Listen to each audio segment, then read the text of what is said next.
preocupado com meus cabelos. Ah, tá lindo. Já tá botando no ar, já. Já apareceu? Não consigo ver ainda. Deixa eu só conferir aqui. Ah, já agora já tá.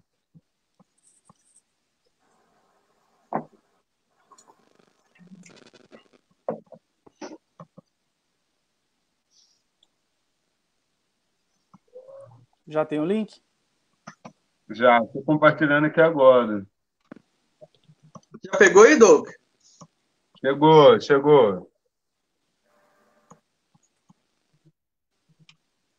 puder me mandar, que aí eu também já compartilho o link.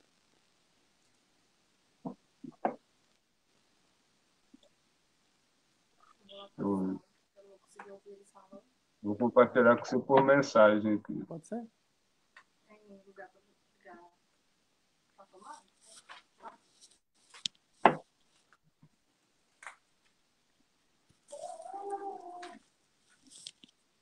Agora eu não sei. Tem a máquina de passar roupa aqui, ó. Tá perto da tomada, tem a tomada do banheiro. Eu mandei para tu aí no link do Face.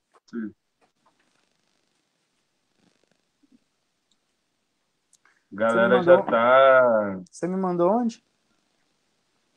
no link do Facebook. No Messenger. Ah, tá. Então, gente, boa tarde. Estamos iniciando aqui nossa live sobre pedagogia antirracismo. Só aguardar uns minutinhos aí que a gente está compartilhando o link para poder chegar para os brothers aí, né, que estão na disposição para poder acompanhar essa conversa. Já agradecendo de antemão aí, né, o Diego, o topar aí, trocar essa ideia na rede, né, para poder acompanhar essa conversa. Tô compartilhando o link aqui. Já, E para mim é um prazer, Douglas. Com certeza é uma oportunidade forte que a gente tem de falar um pouco sobre o que está acontecendo no mundo, né? E também da nossa região, da nossa vivência, que é uma cidade muito importante.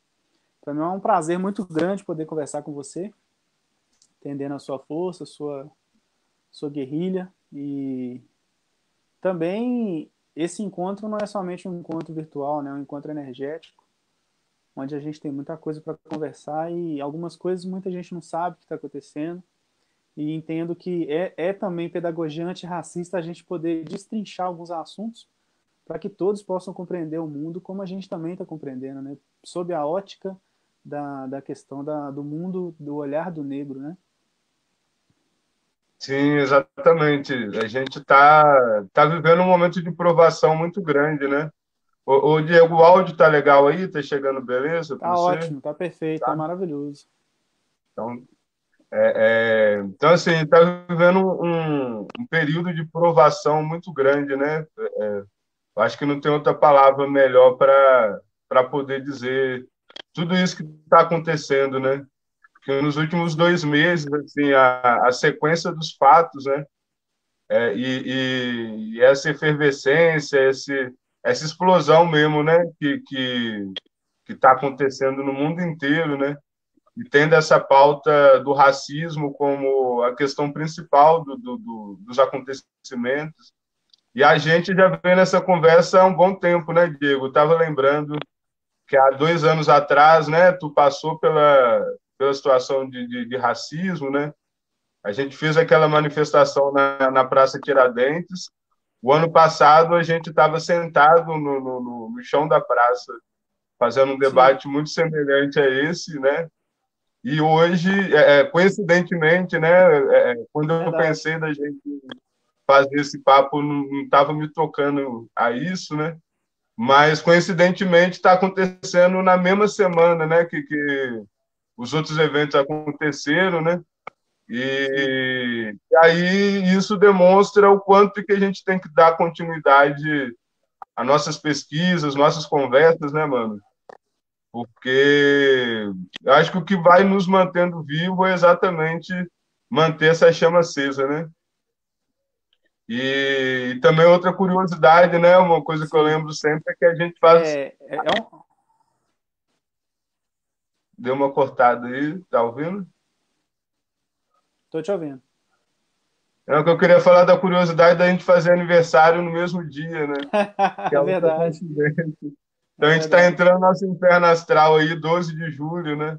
Nascemos em anos diferentes, É mas nascemos verdade, no mesmo dia. verdade. É uma coisa que parece que não, mas a gente já tem um tempo que está observando que é um sistema, né? Eu acho que a gente está observando que o que está acontecendo no mundo, não somente aqui em Ouro Preto, mas no Brasil, nos Estados Unidos, a gente sabe que tem um histórico de segregação, seleção, de racismo, de discriminação que aflige o povo negro, né? Em 2018, nós lá da Escola Samba Pretos fomos ofendidos por injúrias raciais no momento que a gente estava ensaiando com o grupo de percussão, né?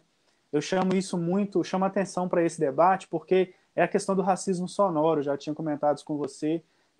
Pessoas discriminam instrumentos musicais, a musicalidade do povo negro. E não foi a primeira vez que a gente foi ofendido na Escola Samba Preto. Eu acho que quando a gente organizou a escola com essa pauta de homenagear a cultura negra, de valorizar as heranças da comunidade negra, a gente automaticamente gerou muita tensão na cidade, porque até então Ouro Preto valorizava muito a questão da palavra ouro, ignorava a questão da palavra preto. Então, quando a gente fundou a banda, a gente quis colocar a palavra preto como referência de Ouro Preto e não a palavra ouro, né? Porque a gente vê várias empresas que colocam o nome ouro como evidência. A gente quis fazer um caminho ao contrário, um caminho oposto, colocando a palavra preto como evidência. E nisso daí, automaticamente, só de utilizar o nome preto na logomarca da escola, a gente já viu uma série de tensões que foram direcionadas a nós, né? E assim, nesses 5 anos de percurso da nossa escola, a gente recebeu todo tipo de ofensas, né?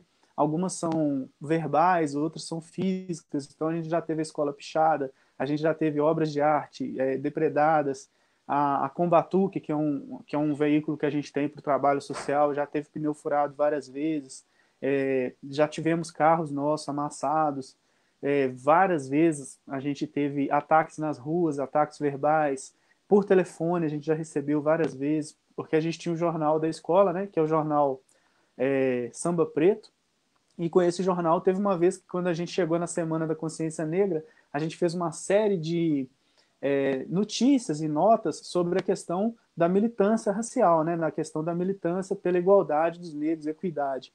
E aí a gente foi e começou a explicar de forma didática a questão do que foi a eugenia. E a gente recebeu bastante ligações de pessoas questionando por que a gente estava falando disso com uma linguagem popular e difundindo isso na cidade. Então parecia que a gente estava espalhando o medo do racismo, né? Então acho interessante o tema do nossa conversa, que é a pedagogia antirracista, e infelizmente não tem uma forma sutil de falar do racismo. O racismo é uma coisa dolorosa e de qualquer ângulo que você for tentar falar do racismo vai ser uma coisa que vai gerar um incômodo nos negros e também talvez o estranhamento por parte dos brancos, né? Então, é um tema explosivo, um tema muito sério, que abre feridas, mas nós temos que conversar sobre isso, porque o racismo é o câncer da sociedade. Não existe nada pior do que o racismo. Então, se a sociedade não parar para entender que ninguém vai ter paz enquanto a gente não tratar esse mal, a gente não avança enquanto sociedade, né? Então, é interessante isso que você falou, porque em 2018, logo após os ataques, nós fomos ofendidos na porta da Escola Samba Preto, estávamos ao vivo, então não dá para ninguém falar que foi uma coisa criada por nós. Pessoas viram pela internet a gente sendo ofendido, e aí a gente fez aquela manifestação que foi um encontro de artistas, foi um encontro de militantes, e foi uma forma da gente falar, chega, né? Isso foi em 2018. Ano passado a gente estava na Praça Tiradentes, a gente tensionou, percebemos que não tinha uma presença forte da política ali apoiando a nossa luta, e a gente questionou essa questão em praça, né, na Praça Tiradentes, e aí mais uma vez a gente está aqui nessa mesma época, falando do mesmo tema, e a gente percebe que muito pouco foi feito nesse tempo, né? São 3 anos já, a gente está patinando, a violência cresce, só que eu fico feliz de ver o que está acontecendo nos Estados Unidos, que por um lado foi uma coisa drástica, absurdamente dolorosa, mas por outro lado a gente viu uma inflamação da população que não aguenta mais isso, né? Por outro lado, percebemos também no Brasil que essa pauta antirracista, em pouquíssimo espaço de tempo, se transformou em pauta antifascista. É importante que a gente perceba a diferença dos dois. Então, assim, a gente tem que sustentar uma pauta antirracista no Brasil, porque países como a França estão indo para as ruas contra o racismo, países como os Estados Unidos já começaram, isso está espalhando dentro dos Estados Unidos, outros países do mundo estão com essa pauta antirracismo. A gente pode ser antirracista e antifascista. O fato é que, quando a gente coloca o antirracismo dentro do antifascismo, a gente novamente foge desse tema, que é um tema que o Brasil tem que trabalhar. Então, assim, a gente vai perceber que de um tempo para cá, rapidamente o antirracismo virou antifascismo. A gente tem que entender que uma pessoa pode ser antifascista, mas pode continuar sendo racista. Então não resolve nossos problemas. O que aconteceu nos Estados Unidos é fascismo, mas é principalmente racismo, né? Então a violência policial vai ser entendida como fascismo, mas é principalmente racista. A polícia é fascista, mas principalmente racista. O Brasil é um país que está caminhando para o fascismo, mas ele já é racista, independente de quem está no governo. O Brasil é um país racista. Então são algumas coisas que nós, que somos especialistas do debate, devemos sempre pontuar com muita firmeza, porque o Brasil foge dessa questão, né? É isso que eu tinha para começar a desabafar sobre o problema. Há quem diga que o Brasil é o lugar onde o racismo mais deu certo, né? E a gente entendendo que o racismo, assim, né? Quando uma raça se coloca superior a outra raça, né? E aí, quando essa raça se coloca superior a outra, ela faz com que essa que se entende, passa a se entender quanto inferior, tenha como sonho ser aquela que ele acha que é superior, né? Então, muitos de nossos irmãos pretos, né? O sonho maior é ser branco, né? Diferente dos outros lugares, né? Como os Estados Unidos, por exemplo, lá dentro da cultura de consolidação mesmo do país, né? É quase impossível você conseguir pensar num americano preto, né? Num norte-americano preto querendo ser branco, né? Tipo, para ele é uma coisa que não tem, como é que fala? Não tem cabimento, né? Não tem fundamento. Tipo assim, eu sou preto, eu jamais vou querer ser. Aqui no Brasil, há muitos pretos retintos que querem ser branco e muitas vezes até em determinado contexto consegue se entender de certa maneira como pertencente a uma cultura branca, vamos dizer assim, né? Então, eu acho que esse talvez seja o nosso maior desafio, né? As pessoas entenderem que assim é isso, né? Tipo, não tem como você fugir dessa condição, né? Dessa situação. E quanto mais você tenta escapar disso, mais você dá condição para a gente viver numa situação tão massacrante quanto a gente vive, né? Porque daí você não vai se lançar à luta, né? Você vai ficar o tempo todo ali querendo alimentar essa ilusão, né, de tornar-se branco, do que de fato reconhecer que tu é preto, arregaçar a manga e ir para a luta, né? E aí, quando a gente se depara num momento como esse, que o mundo inteiro está explodindo dentro desse contexto, né? E de repente a gente vê como as coisas estão sendo conduzidas no Brasil ao longo desse tempo, a gente fica muito abismado, né? Acho que assim, fiquei muito tocado com essa história do moleque, né, lá no Recife, que a mulher do prefeito bota o moleque no elevador, o moleque... Então, tipo, é muito fácil a gente entender que se fosse ao contrário, a repercussão disso ela seria uma coisa assim, né, de indignação nacional, né? E aí, quando a gente vê da maneira como está sendo conduzida, a gente vê que está surgindo as farpas aí, né? Como tu disse no início.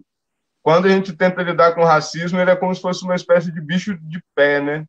Ele começa aquela coceirinha ali, né? Aí, na hora que você vai tentar tirar ele, ele começa a dar aquelas ferroadas, assim, que parece que vai destruir seu pé e tal. O Verdade. racismo ele acaba sendo isso dentro das nossas consciências. Ele está ali, né? Então, tem hora que ele coça, que ele incomoda, mas toda vez que você tenta mexer com ele ali, ele vai dar umas ferroadas, né? E aí, muitas vezes, a pessoa que está lidando com isso, ela prefere ficar lidando com a coceira do que lidar com a ferroada em si, né? E aí, quando a gente fala de pedagogia antirracismo, né? Então, pedagogia vem do grego, né? Que é o condutor das crianças, né? Então, a ideia era o escravo que acompanhava as crianças para a escola. Então, ele, de certa maneira, ia ajudando, ensinando ela como que ela deveria dar os melhores passos, vamos dizer assim, né? E aí, quando a gente fala de uma pedagogia antirracismo, né? E aí tem muito a ver com a coisa da condução, a gente pensar como que nós podemos nos conduzir por uma sociedade de fato mais humana, né? E onde a gente coloca como pauta principal a existência desse não racismo, né? E que talvez a dificuldade maior seja as pessoas entenderem o que é esse racismo. Então, assim, eu costumo dizer que o racismo é como se fosse um óculos, né?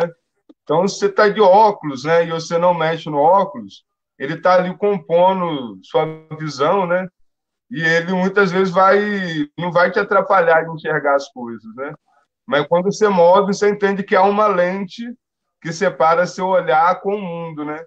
E essa lente ela pode estar prejudicando a sua visão e muitas vezes você não está percebendo que você está com ela há tanto tempo aí que ela passa a fazer parte da sua estrutura, né? Então, assim, primeiro a gente tem que entender o que é isso, né, que está estruturado na gente, que é essa, né, mano, é esse câncer mesmo, como tu colocou, né, e a partir do momento que a gente entende isso, como que a gente constrói caminhos para a gente poder lidar melhor com esse câncer que é colocado na gente desde que a gente nasce, né? Essa Sim. provocação para você. Eu vejo que a questão do racismo, o Brasil, eu acho que se o Brasil fez uma coisa bem feita, foi o racismo. Eu acho que assim, o Brasil é um país que fracassou em muita coisa, mas o racismo brasileiro é um dos mais tecnológicos do mundo, sabe? Eu acho que o Brasil tem que ser reconhecido como um dos inventores de um racismo sofisticado, extremamente sofisticado, e não é um racismo apenas verbal, institucional, é um racismo atmosférico, né? Eu falo que o racismo ele está no nosso cotidiano tão bem colocado que ele é invisível, é isso que você falou. Então, assim, as pessoas sentem o racismo, mas ele é extremamente sutil, extremamente sofisticado. É porque o Brasil não passou pelo processo que os Estados Unidos passaram, por exemplo. Então lá houve um enfrentamento através da segregação. A África do Sul também passou por isso.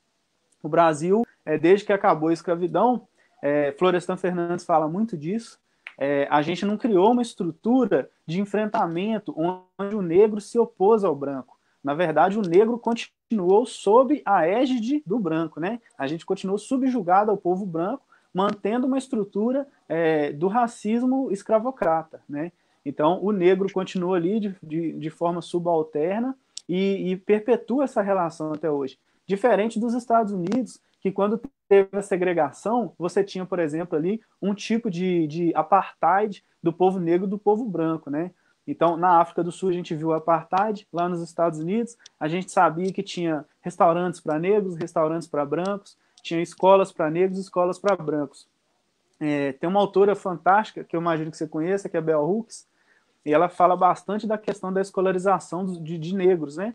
E antes, naquele período, na questão da pedagogia, quando os negros estudavam em escolas separadas, a perspectiva de sucesso dessas crianças era, às vezes, muito maior, porque não tinha um ensinamento, uma educação com valores eurocentrados, né? Então, esses negros, eles construíam ali a sua história dentro dos seus próprios paradigmas, diferentemente de quando misturou as raças, né, nos Estados Unidos. Então, quando colocou o branco com o negro foi submetido à estrutura racial do branco. Naquele momento, foi produzido um fracasso escolar no corpo do estudante negro, né? Então, aquela presença estudantil de aprendizado já foi projetada para ser fracassada. Então, exatamente por isso que a gente vê uma intolerância ao racismo nos Estados Unidos e a gente não percebe isso no Brasil. No Brasil, essa sutileza faz com que a gente não perceba tanto. E quando a gente vê que o racismo no Brasil é algo extremamente declarado, a gente ainda tem um receio em tocar nesse assunto, porque é uma coisa, ainda é um grande tabu. Eu penso que a pedagogia antirracista ela tem que partir da denúncia. Então, é nosso dever, negros, falar o que é racismo. Não temos que relativizar, racismo é racismo, ponto final, sem colocar firula, sem colocar cereja, sem colocar alho, sem colocar óleo, sem colocar confete, serpentina. Racismo é racismo, e ponto final. Uma pessoa é racista, você fala, isso é racismo. A pessoa pode questionar, mas você persiste e fala assim, eu posso te indicar leituras, posso te indicar textos, vídeos, e eu acho que é nossa função produzir esse material, igual a gente está fazendo essa live, que seja sempre, que haja sempre esse espaço. E também estou começando a perceber que é nosso dever como negros denunciar o branco e a tranquilidade dele de se colocar apenas como passageiro nessa viagem. Porque nós somos vítimas do racismo que foi inventado pela Europa. A Europa inventou o racismo.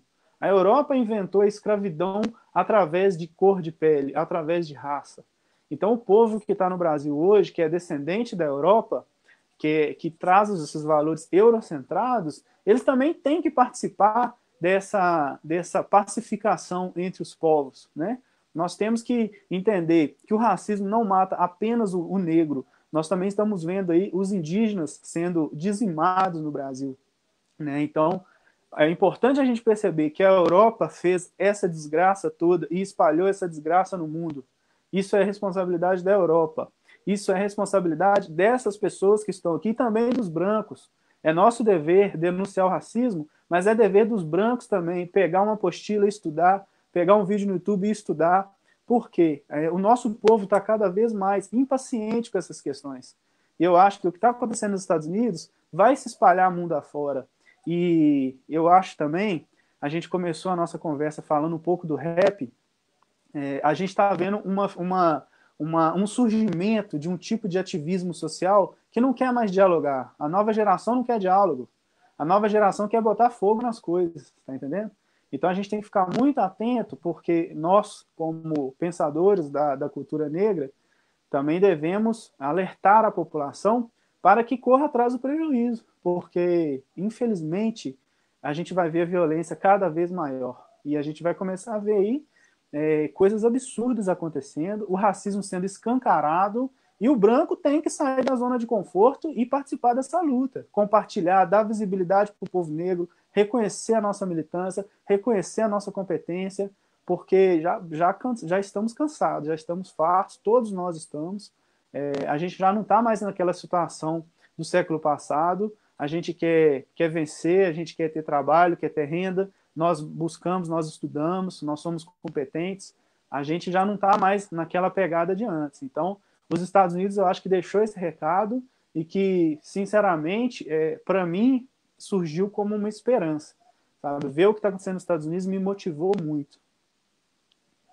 Então, mano, é muito importante, né, essas colocações. E eu fico aqui pensando no seguinte contexto, né? Quando a gente fala da pedagogia antirracismo, e aí trazendo um pouco da linguagem da capoeira, né, que é uma das nossas ferramentas pedagógicas, a questão de você ter o jogo de dentro e o jogo de fora, né? Então, assim, o que é o jogo de dentro e o que é o jogo de fora? E o mestre Cobra Mansa, né, o Du teve lá no Quilombo Carindé, que é o quilombo do Cobra Mansa, talvez hoje é um dos maiores mestres de capoeira Angola vivo, né? E ele tem a coisa da linha da calunga, né? E aí o jogo de dentro e o jogo de fora. Então, assim, tem a parte que é para nós, né, para o nosso povo, e tem a parte que é para os descendentes de europeus, né?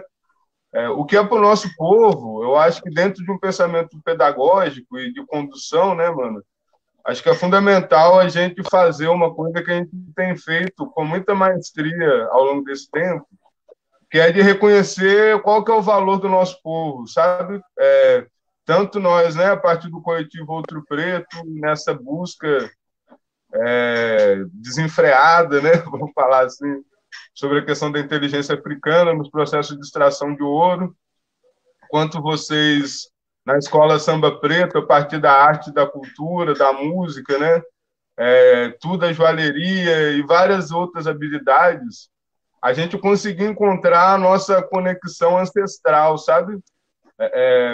Que eu acho que assim, uma das faces mais perversas do racismo, né, e o que é mais desolador, assim, é nos privar de entender quais são nossas reais capacidades, sabe? De muitas vezes nos colocar em situações onde a gente não tem sanidade mental para poder encarar o mundo, porque a todo momento tentam construir uma ideia de que nós não somos capazes, né? A gente nunca erra, né? Dentro do contexto colocado, nunca nos é permitido errar, mas a gente sempre falha, porque tipo, o nosso gás ele nunca é suficiente. Então, muitas vezes você está indo num trajeto perfeito, aí na hora pá, a bola bate na trave. Por que que bate na trave? Não é porque você não é artilheiro, mas é tanta situação que foi colocada até você chegar na cara do gol, né? Que você está tão exausto quando você chega na cara do gol que muitas vezes você chuta de qualquer jeito ali e você perde o gol do campeonato, né? E eu acho que para nós, né? Eu acho que é uma coisa que você faz, e eu já ouvi relatos disso, né, mano? Pelo CECEL e tudo mais, né? Que é como vocês trabalham a questão da construção do indivíduo, né, mano? A partir da escola Samba Preto, sabe?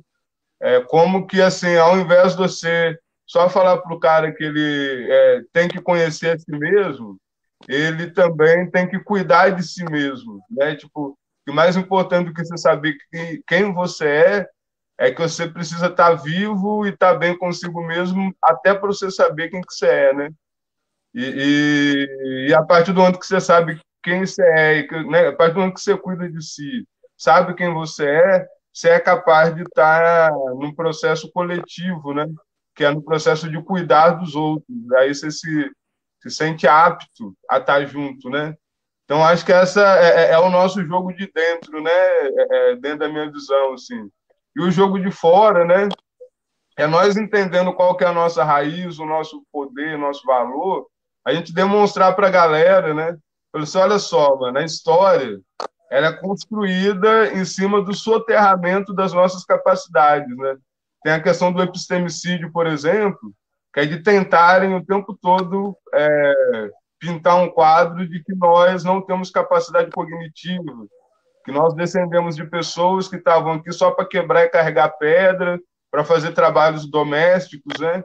E sendo que tem uma N potencialidades que nosso povo demonstrou, né, e demonstra que é capaz, sabe? Então, assim, queria que, né, compartilhando essas duas visões, a gente fazer uma conexão e pensar em experiências de vivência, assim, nesse sentido, né? Sim. Então, é o seguinte, você falou aí, eu gostei muito do exemplo de que a gente está no jogo e a gente corre o campo inteiro e somos artilheiros e na hora que vai chutar para o gol, a gente, além de estar cansado para fazer esse gol, eles vão lá e tiram a trave do lugar, entendeu? Então, assim, o futebol que eles colocam, esse mundo aí, eles não vão simplesmente te fazer correr um campo, eles vão te fazer correr um campo sob ataque e você tá ali sendo ofendido, eles jogam casca de banana na gente, você tá entendendo?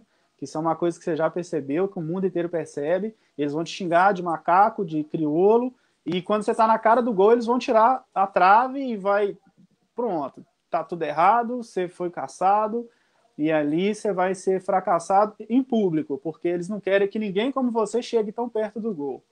Então todo mundo já sabe que é esse o sistema. Eu acho que já está mais do que denunciado.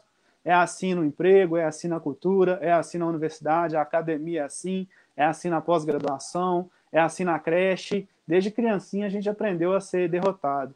Então, assim, uma coisa que eu falo muito é essa questão de você estar preparado para para a trapaça, sabe? Porque a trapaça está aí para colocar o negro sempre nessa situação de perdedor. Então, assim, é bacana isso, porque essa questão que a gente trabalha no Samba Preto é prioritária, sabe? É primordial.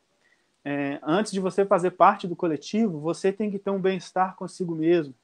Porque na hora que você perde esse gol, só vai restar você consigo mesmo, sabe? Você vai ser, além de tudo, alvejado de críticas, de reclamações. Então, a gente tem que ter essa questão da autoestima muito bem construída.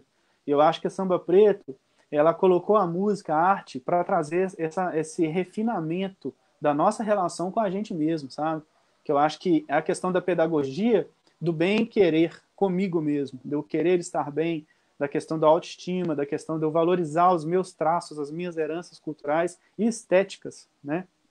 Porque a partir daí, eu estando bem comigo mesmo, eu me sentindo bem, me sentindo pleno, bonito, saudável, eu consigo fazer uma coletividade sadia, eu consigo fazer uma comunidade sadia, porque a gente sabe que do lado de fora, isso que você falou do jogo de fora, a gente vai ser muito alvejado, muito apedrejado. E dentro, a gente tem que ter essa força, que eu acho que a gente sabe que os negros escravizados, eles tinham a tristeza, que é o banzo, eles tinham a tristeza dentro deles, assim como a gente tem. Às vezes a gente senta e percebe que está faltando algo, né? Que a gente falta eu saber a história do meu bisavô, falta eu saber a história do meu avô. Então eu sei que meu bisavô, meu tataravô eram escravizados. Essa tristeza a gente tem no coração. Ao mesmo tempo, a gente sabe que o mundo é mais difícil simplesmente porque decidiram que ia ser mais difícil para a gente, que foi uma questão de escolha. E aí, por outro lado, o que nos resta é buscar esse bem-estar interno para a gente também ter essa saúde mental, né? Porque pouca gente fala da saúde mental do povo negro, principalmente do homem negro. Então, a sociedade adoece, principalmente o homem negro. Bell Hooks fala muito disso, que é a questão da escolarização de homens negros, né? A gente tem que estar atento, porque desde a escola a gente já produz esse menino como um fracassado. Essa criança já está ali para ser um ser subjugado pela comunidade, para ser um ser que não seja compreendido, quase um animal. Então, crianças negras são maltratadas desde a escola. Da mesma forma que a gente observa isso nos textos, nos artigos, quando você traz esse relato dessa criança que foi deixada dentro de um elevador e ela foi abandonada à própria sorte, a gente percebe que crianças negras não são tratadas como seres humanos. E isso a gente sabe que sabe? Então, assim, a gente quando traz a proposta da Samba Preto, a gente quer curar uma criança, sabe? Porque todo mundo tem uma criança interna. E lá na escola, a gente valoriza muito a questão da infância. Porque a gente sempre compreendeu o idoso, sempre valorizou as pessoas mais velhas. Mas a nossa cultura também valoriza a infância. Então, muita gente não teve uma infância sadia. E aí, quando a gente leva para Samba Preto a proposta de curar essa criança negra, ou essa criança que seja branca, mas que tenha sido criada numa criação racista, a gente está ali para tentar apaziguar essa relação interna das pessoas. Porque eu acho que Samba Preto surge como um espaço para o autocuidado. Embora a gente seja uma coletividade, é primordial que essa pessoa busque a iluminação, busque a felicidade. Então, esse relato que você trouxe, a gente é uma coisa que é um acordo entre nós, todo mundo que chega no Samba Preto, a gente vai pedir para essa pessoa ter um carinho consigo, uma paciência, um amor, porque grande parte da violência que a gente vê na sociedade acontece também com essas pessoas internamente, dentro delas elas estão se subjugando. O racismo, por exemplo, está também dentro dos negros, está dentro dos brancos, está dentro da nossa criação. Então, desde criança, a gente já nasce com essa opressão. E ela entra também no nosso campo psicológico, né?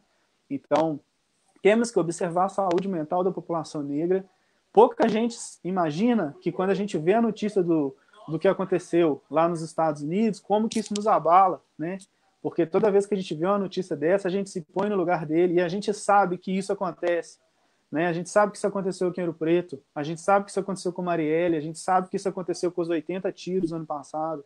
Então, a qualquer momento pode ser um de nós. Né? Estatisticamente falando, 75% de quem é assassinado no Brasil são negros. Né?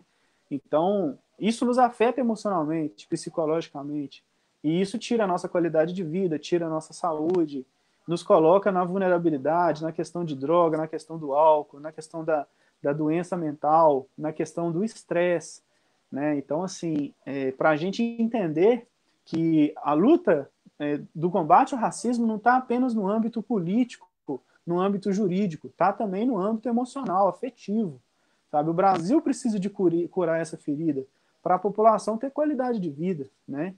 Nem tudo são obras públicas, nem tudo são verbas públicas, tem coisas que são relações, né? Eu acho que Samba Preto surgiu dessa vontade de falar assim, olha, todo o resto pode faltar, mas o seu bem-estar é primordial, porque sem o bem-estar a gente não consegue guerrear. Eu acho que a nossa pedagogia se pauta nisso. Não, mano, e assim, né, isso vai muito de encontro à coisa do combate ao epistemicídio, né, que Sim, é essa palavra, esse palavrão, né, que é um conceito criado pelo sociólogo português Boaventura, né, e ele trabalha muito essa questão de epistemologias do Sul, né, que é exatamente dos povos que são considerados pelos europeus como povos que não têm capacidade capacidade cognitiva, né?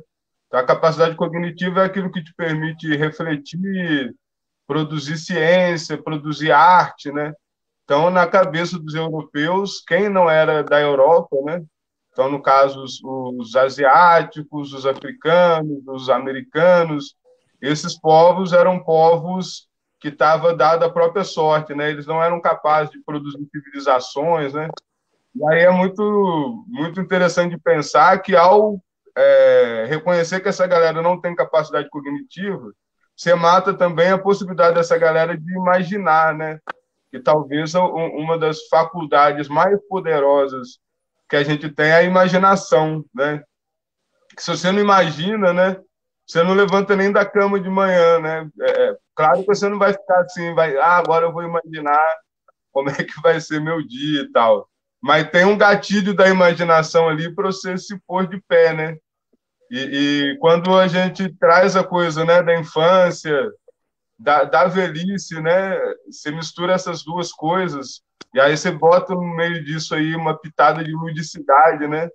Com criação, e aí vem a questão da arte, né? Então, acho que a partir daí você permite aos seres humanos que estão nesse encontro fazer aquilo que lhe é mais louvável, né? Que é criar, né, cara? Acho que uma das coisas mais fantásticas que existe para mim é a capacidade humana de criação, sabe?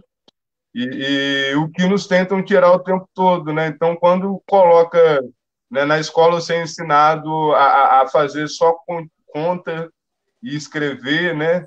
E aí, de repente, você é lançado no mercado de trabalho, onde você vai cumprir uma função de meio ali, né? Você vai ser um atendente, ou você vai para o serviço informal. Tipo, o nosso povo está sempre sendo conduzido para tipos de trabalho que não lhe permite usar, como é que fala? É claro que a criatividade a gente tem que usar todo dia, né, mano? Porque a vida é tão sofrida, tão fodida às vezes, que se você não for criativo, o negócio fica muito pior, né? Mas o que eu quero dizer é assim, né, que quando você se encontra num propósito, como vocês conseguem construir na Samba Preto, e partir dali cria, né? Nesse momento você está vivendo a vida com a maior plenitude possível, né? E a coisa da construção do presente. E aí, assim, né, eu fico lembrando, né, eu fazer uma parábola, uma história, né, de um caso que aconteceu comigo no Rio, né, mano? Passei um período sabático no Rio, né? E vivi uma experiência que talvez, assim, né, muito do que eu sou hoje é graças a essa temporada que eu passei no Rio, assim, me meti na loucura de ser poeta de rua, né, de vender poesia nas ruas. Foi uma coisa que deu para sobreviver durante um tempo e aprender muito a partir dessa experiência, né? Um dos casos que aconteceu comigo, assim, que para mim foi inesquecível, né? Teve uma noite que eu, tipo, tinha perdido o último ônibus para ir para casa. E normalmente, quando isso acontecia, eu aguardava até umas 5 da manhã para pegar o ônibus. E aí eu aproveitava esse momento para olhar como que era a vida na rua, na Lapa, né? E aí tinha todo aquele mito dos sambistas e tal, mas só que isso daí ficou lá atrás. Hoje em dia, você tem muito morador de rua, né? E pessoas aleatórias que ficam por ali circulando. Muitas vezes você encontra uma figura muito interessante para trocar ideia, porque como é um lugar muito quente, né? A madrugada acaba sendo esse momento aí de você sair para dar uma esparecida na cabeça e tal. E aí eu me lembro que tinha um senhor que era morador de rua, que eu ficava sempre observando esse senhor, né? E aí nesse dia eu resolvi me aproximar para tentar trocar uma ideia com ele, só que ele estava com a mente muito perdida, né? Com muito tempo morando na rua. E aí, nesse meio tempo, chegou um jovem que devia ter em torno de uns 20 e poucos anos, e aí ficou assustado, o que eu estava tentando falar com o senhor e tal, aí começamos a conversar, comecei a falar com ele de poesia, e aí ele falou que ele não tinha um tempo que ele não lia e não entendia nada disso, e aí eu lembro que eu tinha encontrado nesse dia um livro do Pablo Neruda, e aí eu pedi para ler uns poemas para ele. Eu lembro que a gente deve ter ficado junto por volta de umas 2 horas, assim. E foi mais ou menos o tempo do meu ônibus chegar, até a hora que a gente se encontrou. A hora que eu estava indo embora, ele me pedia para eu poder levar ele junto comigo, porque ele estava cansado de viver na rua e tal, e que ele tinha gostado muito da conversa, né? Aí eu falei que não era possível eu levar, e aí me despedi dele, e na hora que eu estava indo embora, ele me abraçou e falou, cara, eu queria ir embora com você, porque onde você me devolveu a capacidade de imaginar, sabe? Quando você foi lendo essas palavras aí, que não fazia muito sentido para mim no início, e eu comecei a pensar nesses pássaros voando, nessa praia aí, que falava muitos poemas do Neruda ali e tal. Eu falei, velho, eu fiz umas coisas que fazia muito tempo na minha vida que eu não fazia, que era de parar para poder pensar nessas coisas, sabe? E me abraçou chorando, assim. Eu tive a oportunidade de encontrar ele algumas outras vezes, e numa dessas vezes ele me deu um livro de presente, assim, um livro aleatório, que para ele era algo muito importante naquele momento, né? E aí ele falou que a partir daí, toda vez que ele estava ali circulando, que ele encontrava um livro, ele procurava ler alguma coisa, assim, para ele poder fazer o exercício da imaginação de novo e tal, sabe? Então, às vezes é muito pouco, sabe, Diego? Que precisa para o ser humano. Às vezes o cara tá felizão morando na rua, tá ligado? Ele, tipo assim, ele sobrevive ali, e aí, assim, uma coisa, um detalhe, ele passa a ver o mundo de uma forma diferente, e aquilo ali faz ele ficar, se sentir melhor, sabe?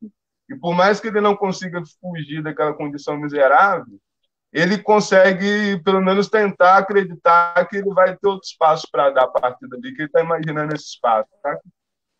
Sim. Eu fico sempre muito emocionado e gosto, às vezes, de relatar essa história, que ela foi muito forte, assim. Eu acho que ela tem muito a ver com essa coisa da pedagogia, sabe? Que é nada mais, nada menos é você demonstrar que a imaginação é um terreno extremamente fértil, né, cara? E que se você sabe como lidar com esse terreno, você é capaz de qualquer coisa, sabe? Inclusive o impossível, né? Sim. É importante a gente pensar nesse aspecto que você falou, porque você falou algumas coisas muito importantes, né? A questão do epistemicídio. E a Europa sempre negou a outros povos essa genialidade, né? Ela se autodeclarou referência do mundo, né?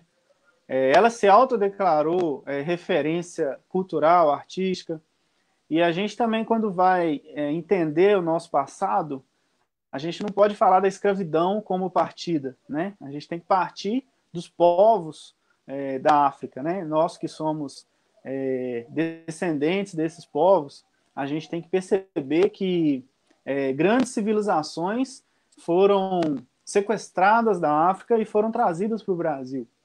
Então, isso que você está falando do epistemicídio da imaginação é uma coisa que às vezes parece sutil, mas que carrega toda uma responsabilidade.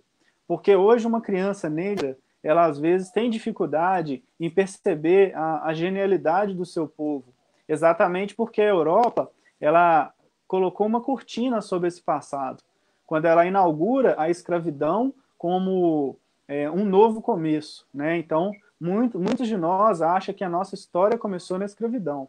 Então, quando a gente vai entender filosofia, os egípcios, que são povos africanos, já estavam trabalhando, pensando a filosofia muito antes dos gregos, né? Então, a medicina já estava sendo desenvolvida na África, as ciências, a matemática, a linguística já estava sendo trabalhada na África. Então, quando a gente fala de imaginação, tentou-se apagar essa história. E quando a gente volta para essas crianças, ou mesmo para esses adultos, né? Porque existe esse mito de que o povo africano ele não construiu essas coisas geniais, né? Essas coisas magníficas. E o fato é diferente. A gente não precisa nem de falar do Egito, vamos falar de Ouro Preto. Vocês da comunidade Ouro Preto, da Mina do Veloso, já falaram milhões de vezes da importância da tecnologia, da técnica do negro que veio da África e trouxe a genialidade da exploração de ouro para Ouro Preto, a genialidade da arquitetura de Ouro Preto. Isso veio principalmente como bagagem cultural, científica desse povo negro, né?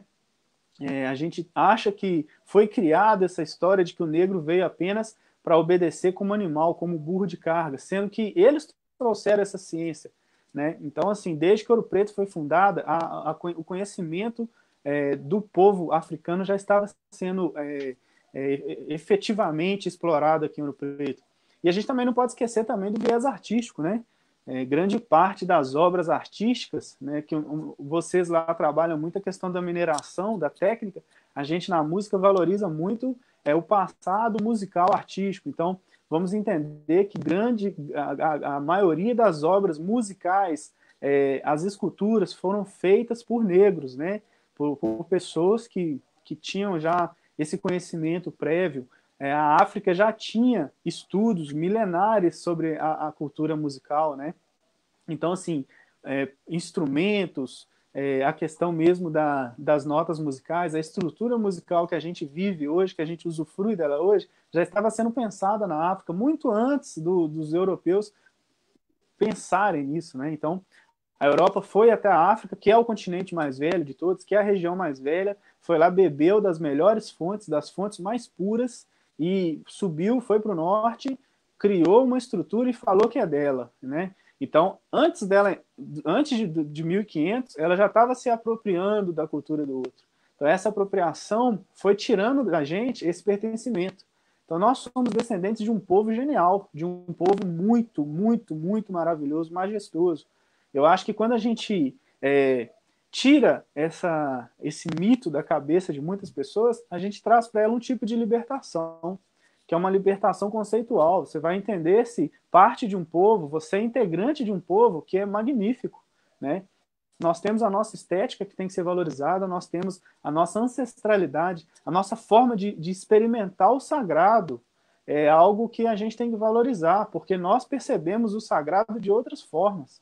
Nós percebemos as relações sociais de outras formas. Então, principalmente para nós que somos mineiros, que somos de Ouro Preto, que é uma região que recebeu uma grande quantidade de população negra. Ouro Preto é uma das cidades do mundo com maior proporção de pessoas negras. Então, não precisa de ser muito esperto para perceber que a nossa população é negra. Basta a gente dar uma volta na rua e a gente vê que o nosso povo é negro. E o nosso povo é negro, é um povo que tem um entendimento de sociedade peculiar, né? Nós valorizamos muito o trato, né? A questão do bem-estar com a comunidade. Só que aí o racismo vem e transforma isso em fragilidade, sendo que essa é a nossa fortaleza. A nossa vontade de estar com o irmão, a nossa vontade de estar com a família, a nossa criatividade. Concordo com você que quando essa criança cheia de criatividade aparece na escola, rapidamente ela é chamada de hiperativa, ela é chamada de despreparada emocionalmente, de faladeira, né? São formas de tolir, né? São formas de tolir essa sabedoria ancestral. Então, exatamente por isso que a gente está vendo uma sociedade aprisionada emocionalmente, aprisionada por medo, aprisionada pelo racismo, porque quando a gente está falando dessas prisões, elas são também fruto de um processo de racismo que acontece no Brasil há mais de 400 anos, né? Vamos entender que nós, automaticamente, quando a escravidão começou no Brasil, quando trouxeram negros escravizados, essas crianças não foram criadas pelos pais e pelas mães, né? Nós somos descendentes de crianças que não foram criadas por pais e pelas mães. Então a gente tem que entender que os nossos bisavós, tataravós, não tiveram o amor fraterno, não tiveram o amor de pai, o amor dos amigos, o amor dos primos. A gente não teve isso, né? Então, isso fica muito pesado para a gente pensar uma infância, para a gente pensar uma criança com saúde. Então, agora que a nossa geração teve acesso ao conhecimento, a gente está tentando correr contra o tempo para cuidar um do outro, para poder abrir a mente, para abrir espaço para a arte, para a gente poder manifestar nossas emoções, né? Então, eu acho que é urgente isso. Nós não somos apenas militantes, ativistas, nós somos educadores. Qualquer coisa que eu faço como professor. Qualquer comunicação nossa tem que ser pedagógica, exatamente porque a gente tem que alcançar essa criança que há nas pessoas, sabe? E quando a pessoa é negra, a gente tem que ter ainda uma pedagogia ainda mais elaborada, porque é uma criança vulnerável, é uma criança que está ali numa situação de extrema vulnerabilidade, né?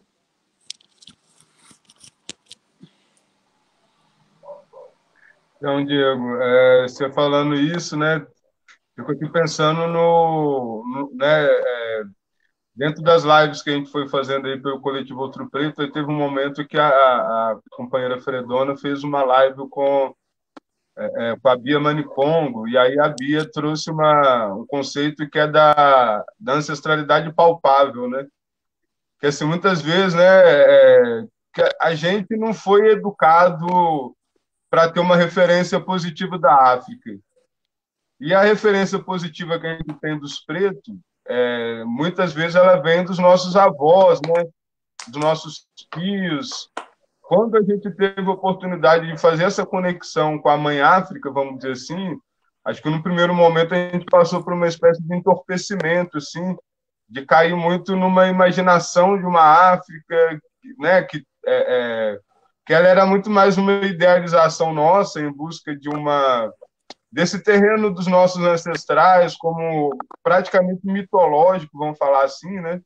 E aí eu acho que à medida que esse debate ele foi amadurecendo, hoje a gente consegue entender o que é uma ancestralidade palpável, né? Que muitas vezes, mais do que a gente exaltar os africanos que estavam lá na África antes de 1500, muita gente não consegue fazer a conexão com o ancestral mais imediato, que é muitas vezes o pai, a mãe, o avô, a avó, né?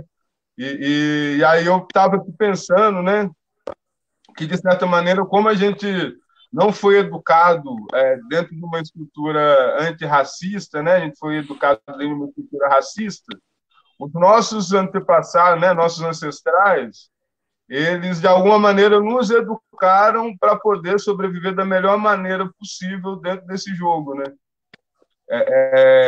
Mas muitas vezes nos educaram dentro de um processo racista, tipo, ó, não faz bagunça, né? Tipo, a hora que você for na casa de fulano, aquele beliscão que você tomava debaixo da mesa, né?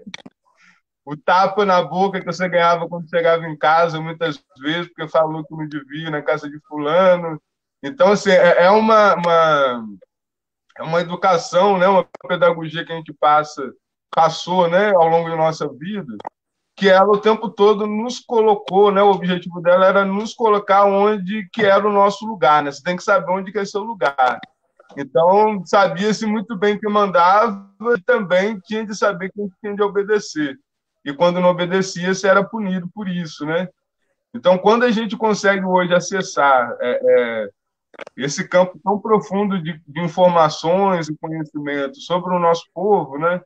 Então, nós passamos a ser os primeiros pedagogos antirracistas, dentro de uma visão de mundo nova que está surgindo. Claro que houveram vários outros pedagogos antirracistas, vamos dizer assim, ao longo da história, porque se não tivesse acontecido, nós não estaríamos aqui trocando essa ideia, por exemplo.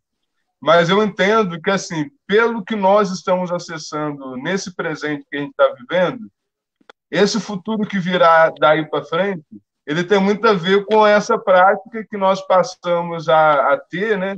Que é de nos reconhecer enquanto educadores e de educadores dessa pedagogia antirracista que surge a partir de já, saca?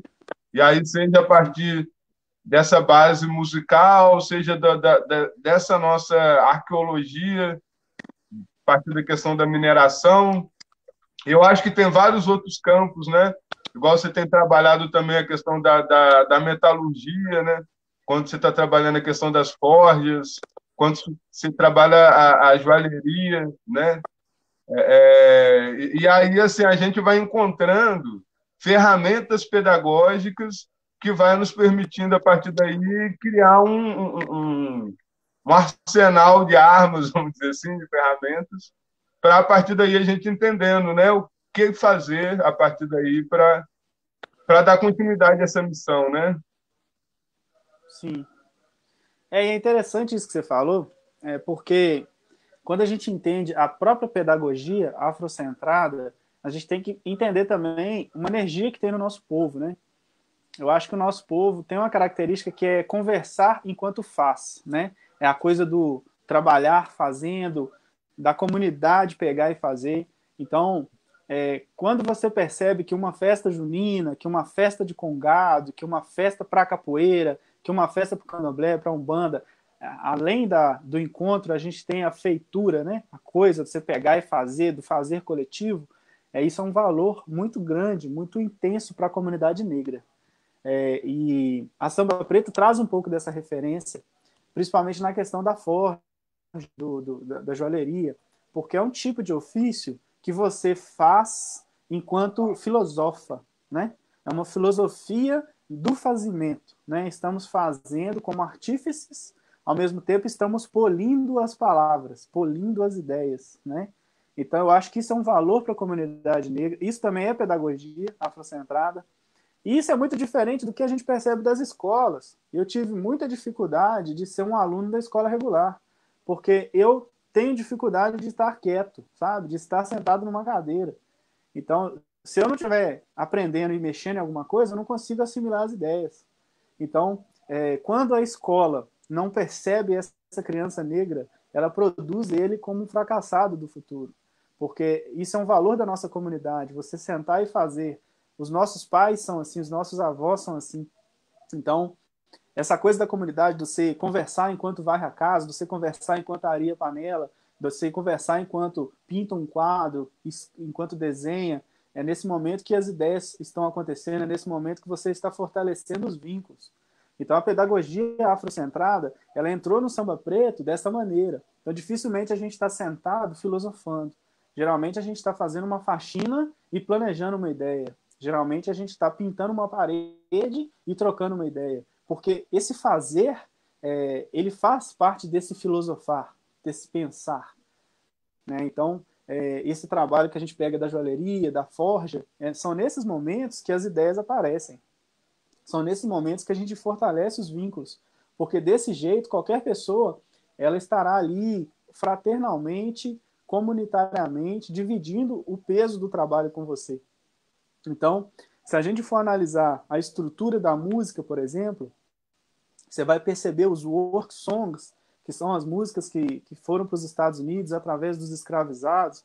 Eles tinham músicas para cantar durante o trabalho, porque era um trabalho de comunidade, né?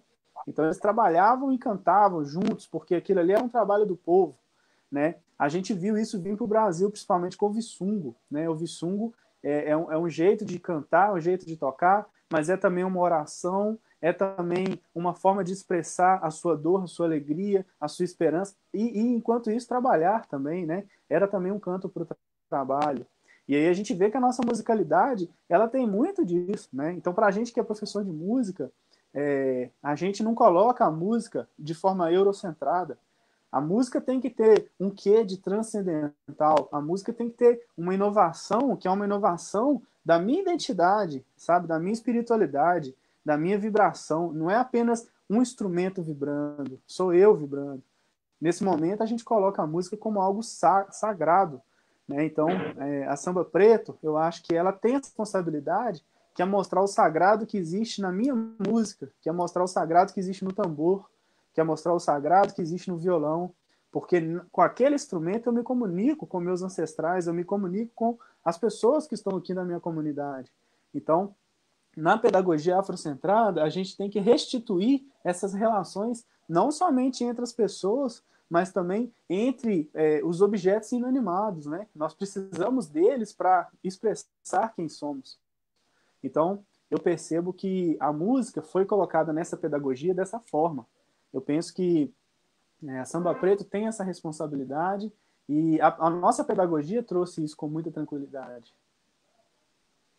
Não, massa demais, Diego. Eu estava vendo aqui, ó, tem alguns comentários aqui, eu acho que tem perguntas também. Então, vou dar uma lida aqui só para a gente dar uma sintonizada com a galera que está acompanhando Ok. aqui, né? Então, a Laura Rocha está Só um falando só minutinho aqui, só um minutinho, só para. Porque eu acho que o celular está descarregando a bateria aqui. Deixa eu só colocar aqui, aguarda só um minutinho. Tá, tá.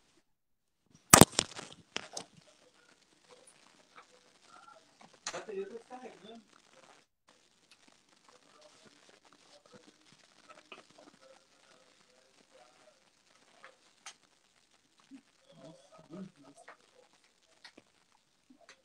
Não pode deixar isso aí.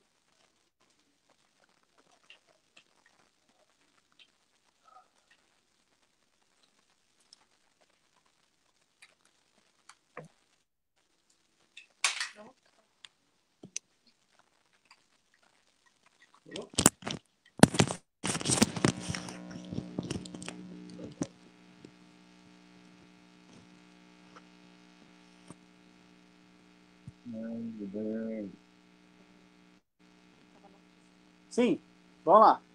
Desculpa aí, a Voltou. bateria estava descarregando. Eu não estou conseguindo Voltamos. ver todos os comentários aqui. Você tem acesso aos comentários aí? Tá fácil Deixa eu ver aqui, peraí. no Face? Estou vendo aqui que o Du tá mandando a Laura, tá o Jefferson também. Tá parecendo que tem 16 comentários, só que Deixa eu para ver mim aqui que não tá eu aparecendo. consigo. Só um minuto, que aí a gente pode responder.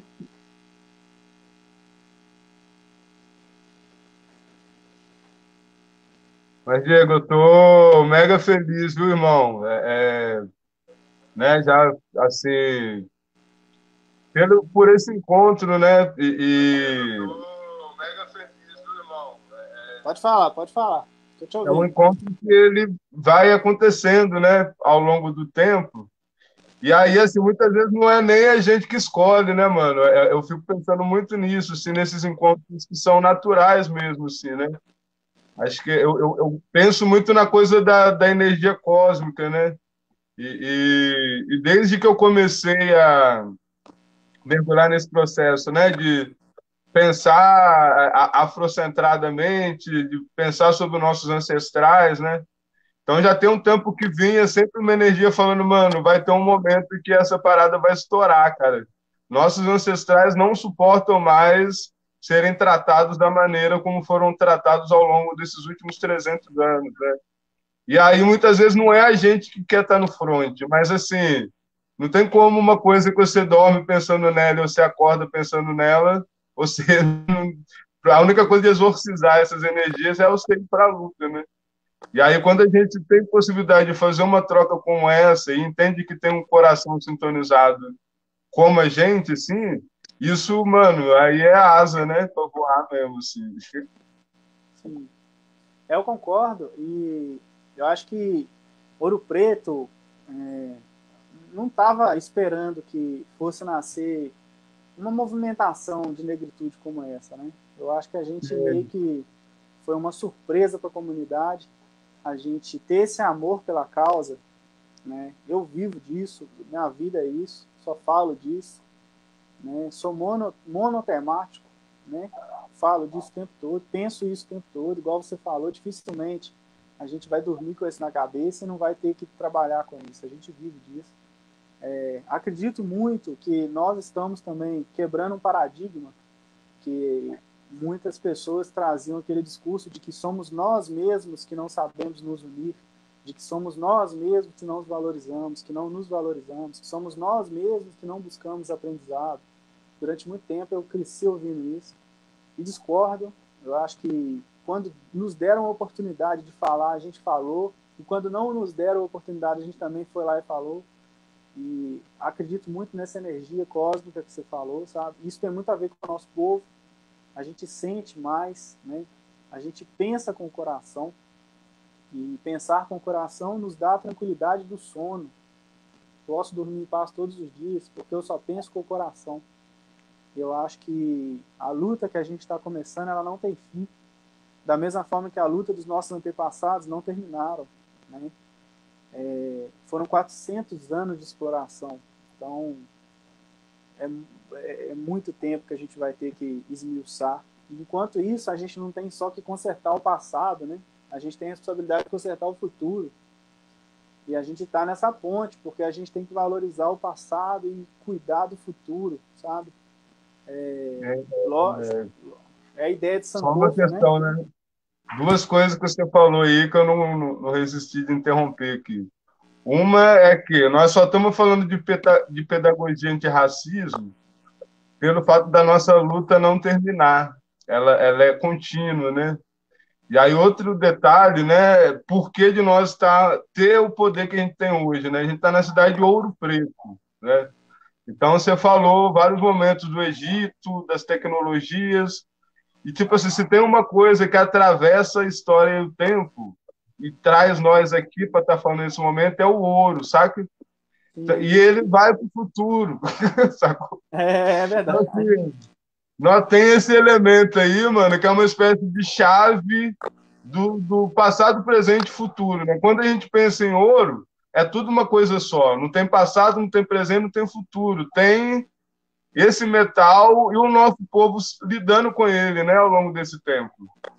E aí agora a gente consegue acessar esse passado com muita velocidade pela imaginação, e isso nos permite construir caminhos e pensamentos para o futuro, sabe? Então, uma coisa da esperança que você falou, né, ao ver o levante nos Estados Unidos, eu, apesar de ter dito, eu estar extremamente agoniado, assim, de ficar questionando por que a gente está vivo, já que é essa loucura toda, né? Eu também tenho uma esperança nesse sentido, sabe? De que, exatamente por conta disso, o solo está muito firme, né? A gente não está devaneando, não é um delírio da nossa cabeça. Cada dia que passa fica mais evidente que é isso mesmo, né? E a humanidade dos próximos 100 anos, ela vai ter que resolver essa questão. Então pode até que a gente não veja isso, sim, mas com certeza nossos filhos, nossos netos, sem sombra de dúvida, vai poder estar num outro lugar diferente do nosso, sim, né? Não que estejamos em lugares ruins, mas eles poderiam ser muito melhor do que são, e nós lutamos todo dia para que isso aconteça, né? Então, você conseguiu ver os comentários, Diego? Eu não estou conseguindo aqui no meu. Depois você dá uma olhadinha.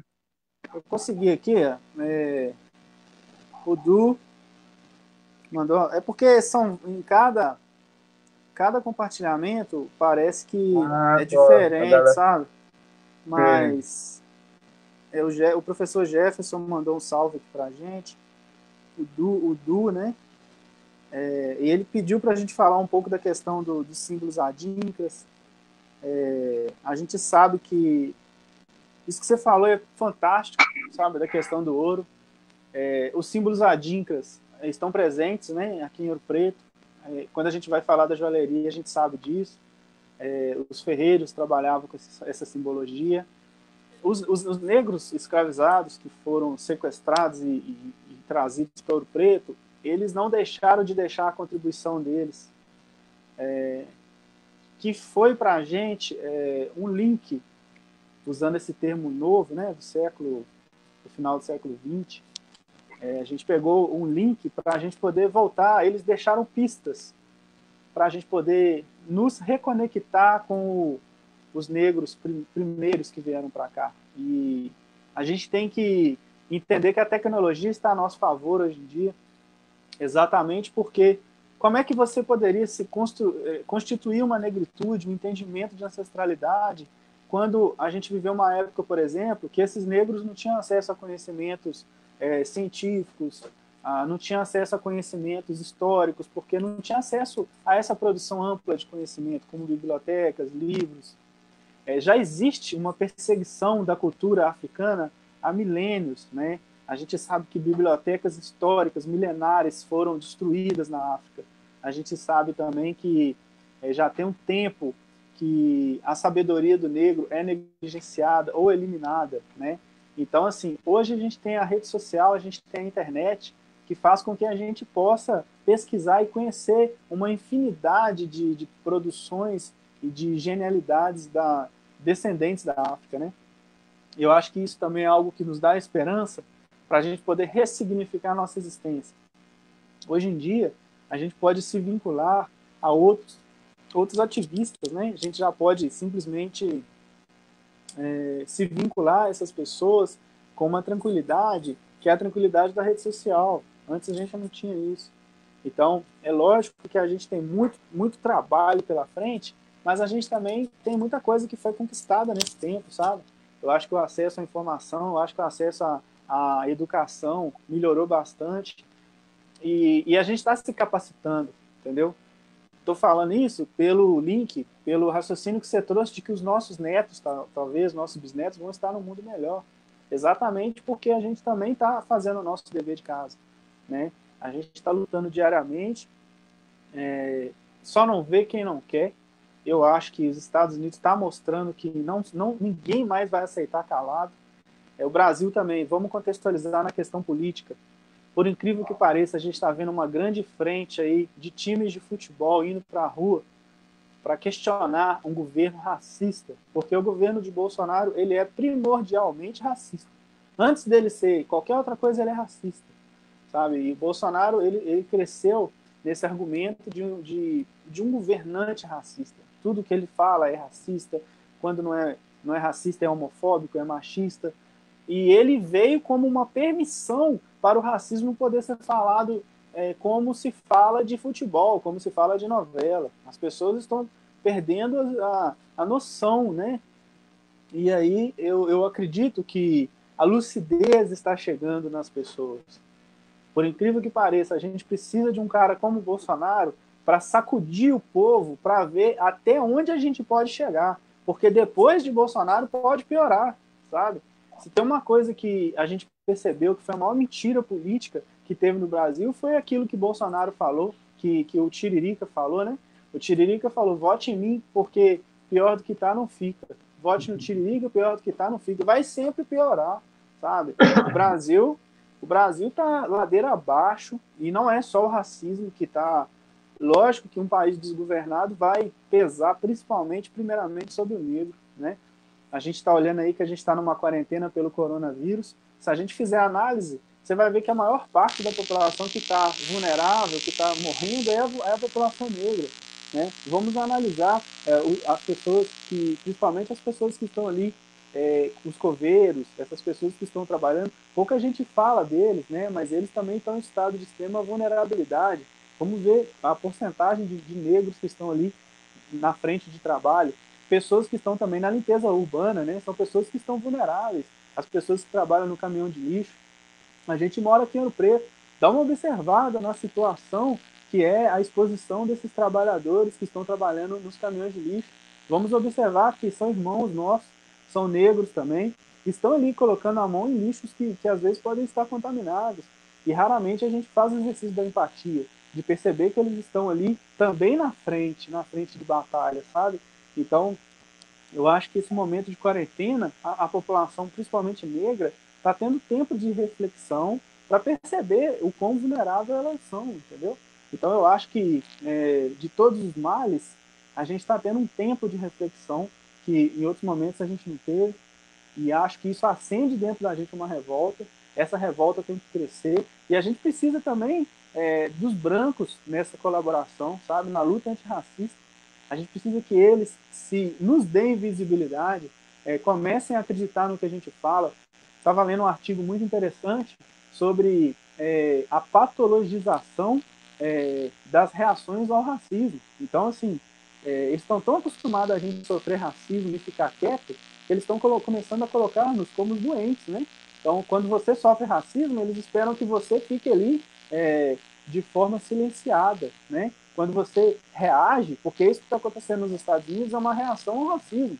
né? Então, a gente quer criar essa reação e a gente quer medir essa reação e pensar se é aceito, se não é aceito, se é doentio, se não é doentio. Mas a gente está vivendo o caos, sabe? Eu acho que a sociedade, o racismo, ele também se dá através do desprezo. Isso que aconteceu com essa criança que caiu do 9º andar é a exata dimensão do racismo através do desprezo, né? É uma senhora que estava trabalhando no período de quarentena, uma mulher trabalhadora, e ela está ali e o filho dela, numa situação com adultos, ela simplesmente perdeu o filho dela, sabe? O filho dela morreu. Não dá pra gente fingir que isso não está acontecendo. E é aquela coisa que a gente continua no mesmo raciocínio de Casa Grande, né? Casa Grande e Senzala. O Brasil não abriu mão dessa relação escravocrata, né? A gente modernizou a escravidão, sabe? Então, eu acho que o Brasil vai ter que começar a perder algumas noites de sono para discutir isso. Outra coisa absurda, Douglas, a gente está ali analisando a questão da Fundação Palmares, absurdos que aquele cara está falando, sabe? Absurdo. Eu te falo. Só um comentário, Diego. Esse cara na Fundação Palmares é a mesma coisa de botar um evangélico para poder coordenar Roma, tá ligado? Para coordenar a igreja católica, o Papa. O Papa evangélico é esse cara na Fundação Palmares. Não faz sentido nenhum, entendeu? Você tá entendendo? Então, assim, eu acho que o governo de Bolsonaro, ele debocha das instituições, cara. E, assim, não é só o poder executivo que tá absurdo. O poder legislativo, o poder judiciário tá fazendo vista grossa, tá fingindo que não tá acontecendo isso, cara. A gente que é negro, porque, assim, eu acho que a gente vive uma situação no Brasil onde nós, que somos pensadores negros, somos colocados numa situação de loucura, né? A gente fala, fica parecendo que a gente é louco. Fica parecendo que a gente está criando caso, tá entendendo? Sendo que coisas absurdas estão acontecendo. Então, assim, o cara, ele tá ali como liderança da Fundação Zumbi dos Palmares e ele questiona a figura de Palmares, entendeu? Ele chama o nosso trabalho, ele nos chama, nós que somos ativistas, de escória, sabe? Então, assim, ele recebe o nosso dinheiro, ou seja, ele não tá ali com o dinheiro dele, ele recebe nossa verba, sabe? Diego, dá uma mexida no seu fone que tá dando um ruído aí. Agora parou. Beleza? Então, ele tá ali, cara. Tá cheando? Tá. Pera aí. Vê se tá melhor. Tá um pouco ainda. Aí, agora parou. Aí. Ok? Voltou. Parou. Parou. E aí? Tá ok? Acho que é de acordo com o seu movimento, deve estar rolando algum mau contato aí. E aí, agora tá tá de rolando? boa. Aí vai e volta, vai e volta. Talvez se eu trocar o fone, pode ser? Pera aí. Ué.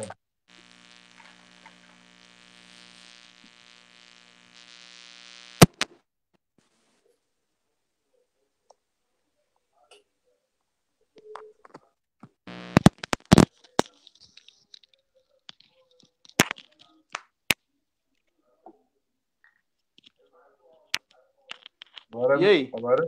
Agora tá de boas. Tá de boa? Tá de boa. Então, beleza. Então, assim, a situação que a gente está vivendo no Brasil hoje é o deboche, né, cara? Que o deboche ele vai crescendo e nos afeta emocionalmente, porque assistir televisão hoje é uma coisa que gera uma depressão, porque é só notícia ruim. E o Bolsonaro é o melhor presidente de todos, porque ele cumpriu toda a desgraça que ele prometeu, sabe? Ele não deixa faltar nada, entendeu? Eu acho que é o presidente que mais cumpriu com a promessa, porque a gente sabia que ele ia fuder com tudo, com o perdão da palavra, e ele tá cumprindo com muita honestidade, sabe? Ele fode com tudo mesmo. Então, assim, fiquei muito surpreso com isso. Achei que ele ia ser um pouco menos pior, mas a situação é drástica.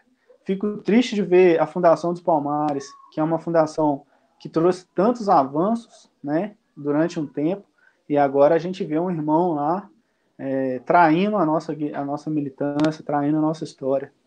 É uma decepção, né? Nossa, mano. E assim, ó, o Du tinha mandado aqui, né? Tô conseguindo ver alguns comentários aqui. Aí depois agradecer pessoalmente.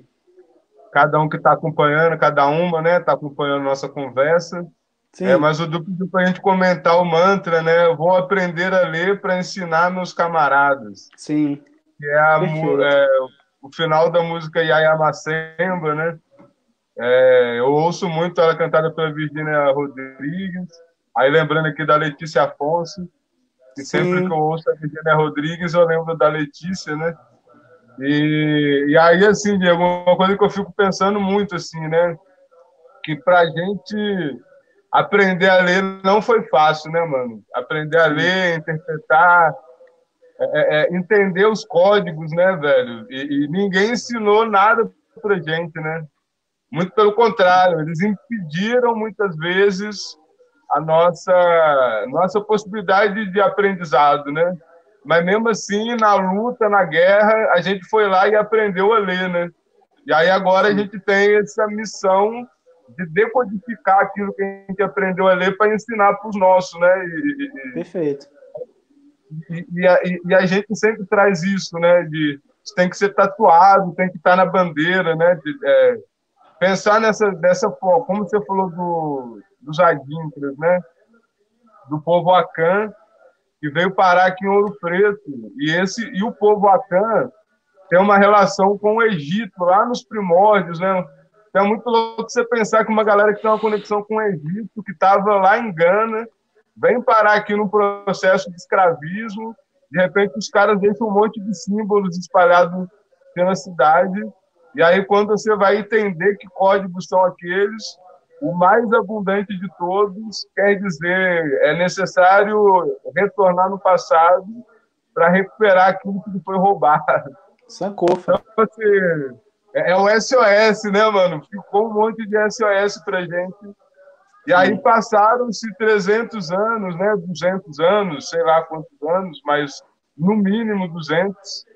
E hoje a gente consegue ver esses símbolos escritos, a gente consegue decodificar e a gente consegue entender que essa galera que estava aqui, que todo mundo fala que não tinha nenhuma capacidade, os caras não só tinham capacidade, e tiraram mais de 1.000 toneladas de ouro desse lugar, fizeram construções dentro da condição que eles tinham naquele momento absurdas. Isso sobrevive, né? Feito com material que é considerado um material extremamente frágil, né? Que é o barro, a madeira. E nós estamos aqui falando desses caras, sabe? Tipo, a gente poderia não ter tido contato nenhum com isso, poderia passar, sei lá, mais 100 anos sem que ninguém soubesse que isso está aí colocado, né? Mas não, mano, tá acontecendo, sabe? É nós e é muito doido, sabe? Eu não sei se te dá esse, né? Essas, como que fala? Essa epifania mesmo, né? Não sei essa palavra, mas essa coisa do sim. deslumbramento, Esse encantamento. deslumbramento, esse encantamento acontece com a gente. Eu, assim, você. Essa música de fato me lembra muito a Letícia, porque ela tá sempre ouvindo isso. Ela tá sempre ouvindo essa música. E sempre pensei que a samba preto funciona dessa forma. A gente buscou aprender a ler para ensinar aos camaradas. Só que não é a leitura de papel e caderno, é a leitura do mundo, né? Então eu tenho uma felicidade muito grande de ter ali a Letícia, professora, que é uma mestre. Eu tenho a felicidade de conviver com o Lucas, grande professor, uma pessoa que trouxe a riqueza da Bahia para Samba Preto. Eu admiro ele desde o começo porque eu respeito a Bahia demais e eu admiro a Bahia. Eu me inspirei na força do povo baiano para erguer a Samba Preto desde o começo. Isso é uma coisa que eu não escondo de ninguém. E fiquei muito feliz quando o Lucas apareceu com essa força da Bahia. A Letícia como uma pessoa extremamente poderosa, que veio da cidade vizinha de Ponte Nova, trouxe toda a sabedoria de periferia, de comunidade, que ela traz com ela. O Cecel, que traz essa energia juvenil, né? O Cecel traz uma energia de jovem, uma energia de contato com rede social, uma energia de uma sabedoria juvenil, né? Que ele faz a gente equilibrar entre poder conversar com o mais velho e poder conversar com as crianças. Então, o Cecel, ele entrou na escola resolvendo essa questão, né? Como comunicar com a infância. E o Ricardo, que é uma pessoa que tem todo um talento, um arcabouço musical que veio das bandas de Ouro Preto. Então, assim, o Ricardo é um cara que traz uma musicalidade de todos os gêneros musicais que foram construídas nos palcos de Ouro Preto, né? Então, essa experiência que ele traz, essa sabedoria, uma pessoa extremamente humana, uma pessoa extremamente generosa. Então, a gente conseguiu montar ali uma energia que tem um clima ouropretano e também uma descendência africana muito forte, muito falante, muito ativa. E aquela coisa da gente aprender a ler para ensinar os camaradas. Então, lá na escola, a gente estuda filosofia africana, que foi uma proposta da professora Letícia. A gente estuda um filósofo chamado Amenemop, e ele usa a metáfora da barca, né? Então, a gente está navegando no rio e todos nós precisamos de remar juntos, né? Então, é uma sabedoria de que a gente está no veículo, mas cada um está fazendo a sua parte. Não necessariamente a gente senta para fazer a coordenação, porque cada um tem que olhar para um lado do barco, tem que proteger uma vertente, proteger um lado, e assim a gente consegue avançar. Eu acho que a gente lê o mundo e decifra para essas pessoas. A gente passa o dia pensando coisas, pensando possibilidades, e aí quando esse aluno vai, ele senta ali e a gente dá para ele a verdade, dá para ele um entendimento, uma forma de ver o mundo. E Ouro Preto precisava dessa leitura, né? Quando você fala dos adinkras, isso é uma grande metáfora, porque eu acho que durante muito tempo a Europa reinou em Ouro Preto, e a gente rompeu com isso. Quando a gente fala assim, aqui tem muito pouco de Europa e muito mais de África, sabe?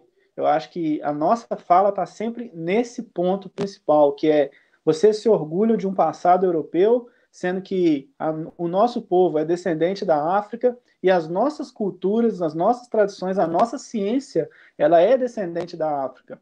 Então, Ouro Preto tem muito mais de África do que de Europa. Eu acho que quando a gente fala isso, a gente ganha muito inimigo, mas a gente fica muito bem, sabe?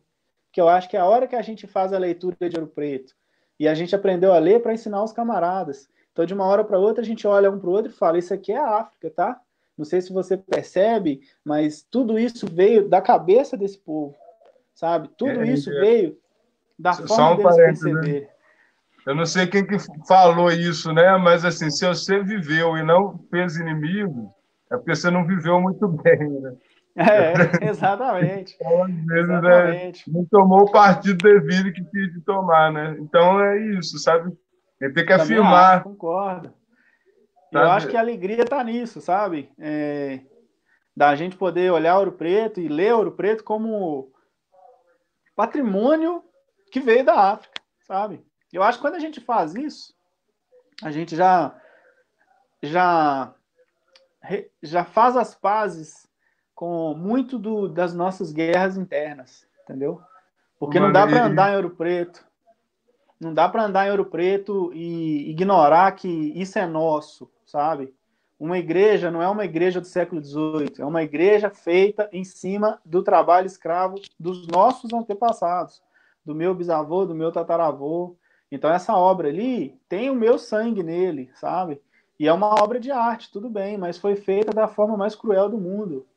Então eu sempre falo que Ouro Preto é um lugar que deveria ter, sabe, monumentos vexatórios, né? Ouro Preto tinha que ter monumentos da vergonha. Então a gente tinha que ter uma praça, tira Tiradentes dali e coloca assim, Praça da Vergonha da Escravidão. Eu acho que é a primeira coisa que Ouro Preto tinha que fazer para valorizar esse genocídio que aconteceu aqui em cima de Ouro Preto, entendeu? Acho que a gente pensa muito pouco, honra muito pouco essas pessoas que deram as vidas aqui em Ouro Preto. Então, Ouro Preto tinha que ter uma praça que seria a Praça da Vergonha. Assim como lá na Alemanha tem as praças, lá tem monumentos que são monumentos de vergonha pelo nazismo, né? Lá na Itália tem pelo fascismo. Ouro Preto tinha que ter uma praça de reflexão para a gente valorizar essa negritude.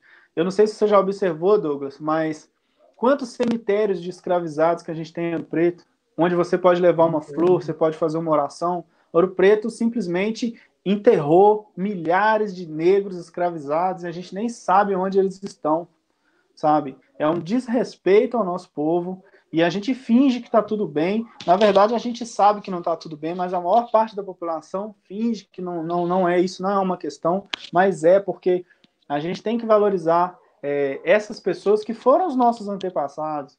Então, assim, a gente não tem que reconhecer só as igrejas como obras, só as minas, só a mineração. A gente também tem que perceber que pessoas como nós perderam a vida da forma mais covarde do mundo. Então, Ouro Preto deixa a desejar nisso. Eu acho que isso é uma coisa que é a nossa missão, alertar a população, porque isso é uma justiça, sabe? Esse povo não pode ser esquecido, porque daqui 200, 300 anos, daqui a pouco, essa história vai ser contada de outras formas. E a gente está aprendendo a ler para ensinar os camaradas. Então vamos ensinar para o pessoal o seguinte: existe uma grande injustiça em Ouro Preto. A gente não tem um monumento histórico para valorizar negros, sabe? A gente não tem monumentos que valorizam negros. Vamos observar as ruas de Ouro Preto. Quantas ruas de Ouro Preto que valorizam negros, sabe? Sendo que nós somos maioria. Quantas praças valorizam negros? Quantas praças são nomes de pessoas importantes para a cultura negra? Capoeiristas, professores. Então a gente tem uma sociedade estruturalmente racista, porque a invisibilidade é um projeto racista. Então a gente também, nós como professores, como pedagogos afrocentrados, antirracistas, precisamos de mostrar que Ouro Preto é uma cidade que finge que não é negra. Isso não é culpa nossa, nós estamos aqui exatamente para esmiuçar essa questão e mostrar para as pessoas que estão na política para perceber o seguinte: a gente não vai conseguir mudar de plano se a gente não digerir isso muito bem, se a gente não tiver essa oração, essa dedicação, essa meditação sobre o tema, sabe? Eu acho que isso também vai trazer para a gente paz, respeito, né? Porque todos nós apreciamos a beleza que Ouro Preto é, mas poucos reverenciam os nossos ancestrais. Poucos, né? Isso também é importante.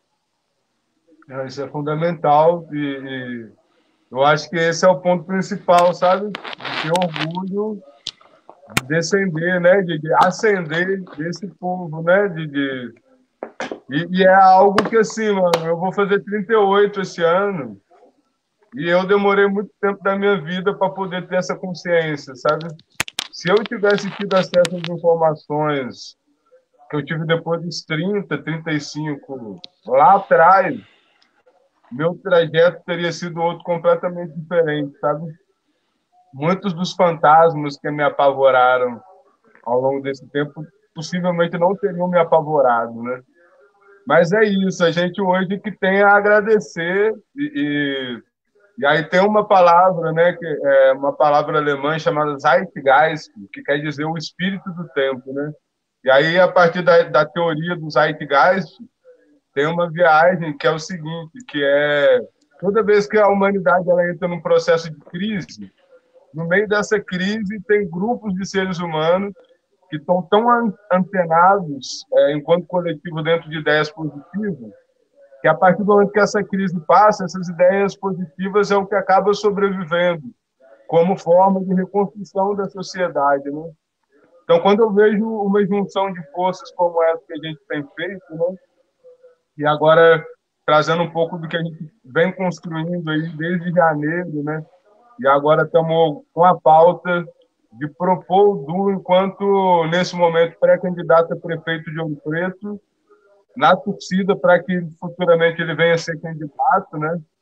É no sentido de entender que a gente precisa arriscar, sabe? A gente precisa ser ousado. Até um certo tempo atrás, isso parecia um delírio, uma viagem. E aí hoje, cada dia que passa, a gente consegue entender que é isso que tem que ser feito. E que se a gente não fizer isso agora, quando que a gente vai fazer? Quando que a gente vai reunir forças novamente com uma potência como essa que a gente está tendo nesse momento e vamos propor uma revolução, né? Que seja uma micro-revolução, uma revolução que está aqui no nosso território, mas que de alguma maneira ela possa ter uma reverberação, né? E aí é uma das outras bandeiras de luta, né, que a gente vem construindo para poder falar, ó, nós estamos aí e estamos dispostos, né, a cada vez mais estar arrojado, arrochado no processo de encontrar soluções para que o mundo seja melhor para nós e para todo mundo, né? Diego, a gente está chegando aqui agora às 5h34, a gente está 1h30 de papo. parece que, sei lá, para mim o tempo voa, eu não percebo, assim. Sim, Eu queria muito, assim, né, aproveitando esse gancho final aí da questão política, de imediato eu já gostaria de ir te agradecendo, assim, pela construção que a gente fez hoje, já te convidar de antemão para a gente fazer outras experiências como essa, né, entendendo que aqui é um ambiente que é possível a gente criar eco para as ideias, e muitas vezes a gente está trocando, né, fazendo só um diálogo entre a gente, aqui a gente consegue abrir para quem estiver disposto a participar, né. Queria que você falasse um pouquinho de que você entende dessas bandeiras de atuação, outros caminhos além da educação para poder virar o jogo, né? E é isso. Passando a bola para você, e caminhando para os finalmente.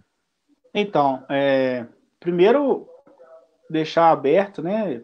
Toda vez que a gente quiser, que você quiser, que a gente perceber que dá para a gente sentar e conversar e compartilhar isso com os nossos irmãos.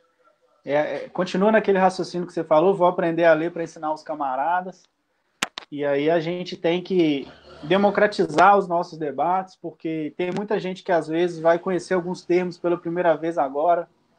É importante a gente mostrar também o nosso lado para outras pessoas não se sentirem só, né, na militância. Quando a gente mostra que a gente está guerreando, outras pessoas vão poder entender que a gente está aqui dando um sinal de fumaça, que elas podem se unir a gente para ter essa energia, essa esperança renovada. Te agradeço com toda a humildade e reverência do mundo. Lá no Samba Preto a gente tem uma reverência que a gente sempre agradece, né? Eu e a Letícia, a gente diariamente a gente fala isso para os irmãos, louvada seja a sua existência. E a sua existência sendo louvada, eu valorizo os meus ancestrais. Então agradeço a sua existência, não somente a sua energia, mas a sua existência, que é uma oportunidade da gente avançar. Então, agradeço. A questão do Du, já conversei com ele várias vezes. Eu sou monotemático, às vezes eu sou muito cabeça dura, 98% das vezes eu sou muito difícil de mudar de foco. E desde a primeira vez que eu conversei com o Du e ele me pediu algumas questões de apoio, algum entendimento do debate político, eu sempre falei o seguinte: eu tenho toda a vontade de compreender a política de Ouro Preto desde que você seja candidato a prefeito, sabe? Sempre falei isso com ele, porque a vontade que nós negros temos de poder escolher um negro para prefeito, porque dificilmente uma pessoa vai falar em nosso nome não sendo negra, sabe? Não sendo um negro que viveu a comunidade, a periferia, que sabe como é que é difícil alcançar a universidade, entendeu? Então, sempre que eu tive a oportunidade de conversar com o Du, foi na proposta de ele assumir essa guerra para ele tentar ou para ele pressionar a comunidade e ser um candidato a prefeito. Porque é a esperança que eu tenho de ver uma pessoa me representando na luta, sabe? Às vezes fica parecendo que nós estamos desunidos, mas a metáfora que a gente falou do barco, cada um está ali com um remo num lado do navio, mas a gente está avançando. E sem nenhum tipo de medo, eu te falo que já passou da hora da gente ver uma grande representação negra na política ouropretana, porque é o único caminho para Ouro Preto se enxergar negra. Então, você tem o meu apoio, principalmente porque você é um pensador negro de Ouro Preto, que eu respeito, admiro, e acho que a comunidade merece te respeitar, ela deve te respeitar, sabe? Você merece ser respeitado, corrigindo o meu equívoco, e o Du também, porque o trabalho do Du de reerguer a mina, de trazer esse entendimento, assim como eu fiz com o Samba Preto, reconheço essa militância da mina do Veloso, porque é um trabalho difícil enfrentar essa estrutura racial em Ouro Preto. E eu disse várias vezes, já perguntei várias vezes, quem me conhece sabe que eu sempre falo isso. Ouro Preto está preparado para ter um candidato preto à prefeitura? Ouro Preto está preparado para isso? Aí eu entendo que é meu dever como pedagogo afrocentrado, antirracista, a preparar a comunidade para aceitar uma representatividade popular negra, porque é a única justiça que a gente deve exigir. A gente não pode ser uma comunidade que é útil para o trabalho, que é útil para morrer na mina de ouro, que é útil para morrer na Vale do Rio Doce, na Samarco, mas não é útil para estar ali no legislativo, não é útil para estar ali no judiciário, não é útil para estar ali na política, sabe, no executivo. Então, nós temos que colocar também o nosso povo para governar o nosso país. E isso vai acontecer através de candidaturas. Eu acho que vai ser um avanço para a população de Ouro Preto ter o direito a escolher uma pessoa negra para representar o povo. A maior parte da nossa população é negra. Então, a gente tem que entender, creio que na estatística seja 80% ou 70%, 80% da nossa população é não negra. É não branca, né? 80% da nossa população é não branca. Então, nós temos uma das maiores proporções de negro na cidade e a gente é pouquíssimo representado. Então, assim, entendo que a existência do Du na política é uma alternativa verdadeira que a gente tem. A sua existência na política é uma resistência e é também uma forma de pedagogia afrocentrada, é uma forma também de pedagogia antirracista. Porque nós temos que nos ver na Câmara dos Vereadores, nós temos que nos ver no Executivo, no Judiciário, porque essas pautas, elas sempre, todos os problemas, sempre vai ter o racismo como um problema transversal, sabe? Então, Ouro Preto não vai avançar. Ouro Preto foi uma cidade que durante 300 anos foi uma referência internacional. E hoje, infelizmente, nós temos situações dramáticas em Ouro Preto, na questão de saúde, na questão de educação, na questão cultural mesmo. A gente tem uma cidade que, infelizmente, ela é palco. Nossa cidade é usada como palco. Mas quanto que gera de bem-estar para os artistas? Quanto que gera de bem-estar para a comunidade? A comunidade está bem assistida, está sendo valorizada. Nós temos aí grandes militâncias, grandes ativistas que são da área de cultura. Essas pessoas são ouvidas, essas pessoas são reverenciadas, são valorizadas. Ou o trabalho delas está constantemente sendo atacado, sendo sucateado. Eu te falo como músico. Quantos músicos, irmãos meus, estão em situações deploráveis, sabe? Inclusive com situações de todo tipo de vulnerabilidade, inclusive vulnerabilidade mental. São pessoas que são pressionadas o tempo todo. Então, a tradição ouropretana, ela é valorizada no dia do desfile, mas a gente valoriza a concepção, a gente valoriza esses criadores, ou apenas está acontecendo a exploração? Porque já temos mais de 300 anos de exploração do povo negro em Ouro Preto. Então, a gente tem que cortar. Esse é o tipo de tradição que tem que acabar, sabe? Tem que parar de explorar o povo ouropretano, entendeu? Principalmente porque quem está na linha de frente da cultura, da educação, é principalmente o povo negro. As nossas tradições são mantidas principalmente pelo povo negro. E aí essas pessoas são valorizadas. E eu penso, né, com humildade, que talvez essas pessoas não sejam valorizadas porque a gente não tem uma representação popular que compreenda a nossa guerra, sabe? Porque quando a gente luta para uma festa se manter, a gente não está lutando apenas para a festa, a gente está lutando para a gente ter a nossa energia valorizada, para a gente ter a nossa ancestralidade reverenciada. Então não é apenas uma festa popular para a beleza, é uma coisa, uma relação que a gente tem com nossos antepassados. Então é necessário pessoas negras na política exatamente para nos dar voz, né? Eu acho que a maior parte da população de Ouro Preto nem sequer imagina como que é a proposta de candidatos negros. Isso é uma coisa que a gente vai começar a fortalecer agora e sugerir à população a refletir, porque não basta a gente colocar no Facebook antifascista ou antirracista. A gente tem que votar na comunidade negra. Se eu sou negro, eu quero me ver representado lá, porque é meu dinheiro que mantém o governo, sabe? Então eu quero poder escolher candidatos negros, eu quero poder votar no negro, para eu poder chamar ele e cobrar dele empatia, sabe? Cobrar dele coerência com a comunidade. Então, assim, admiro quem tem coragem, igual o Du está tendo coragem, de enfrentar todo um sistema que luta para não ter negros na direção, para não ter negros no topo, sabe?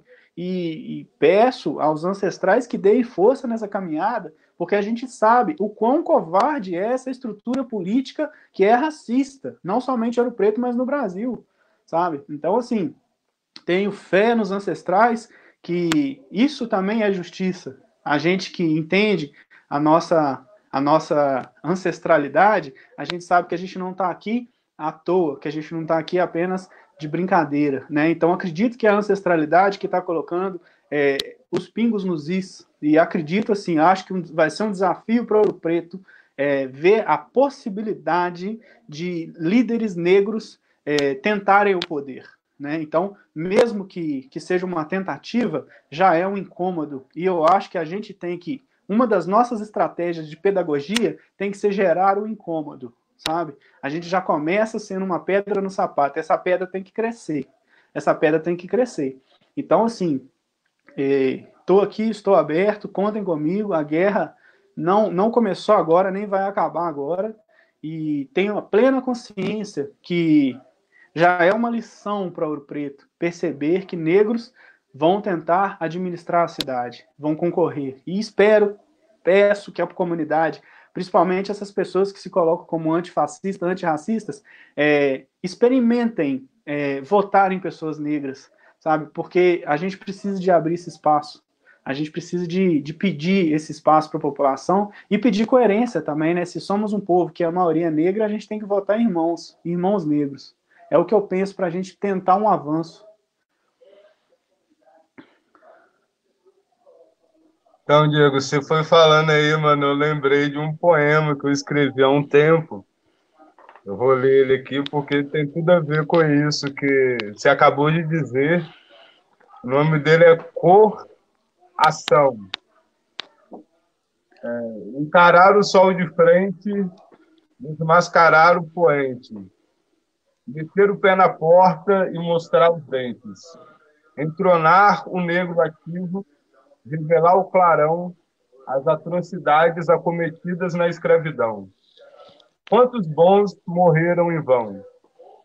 Com frio, fome e desespero, por açoite ou no tumbeiro, nas minas, na lavoura, no terreiro.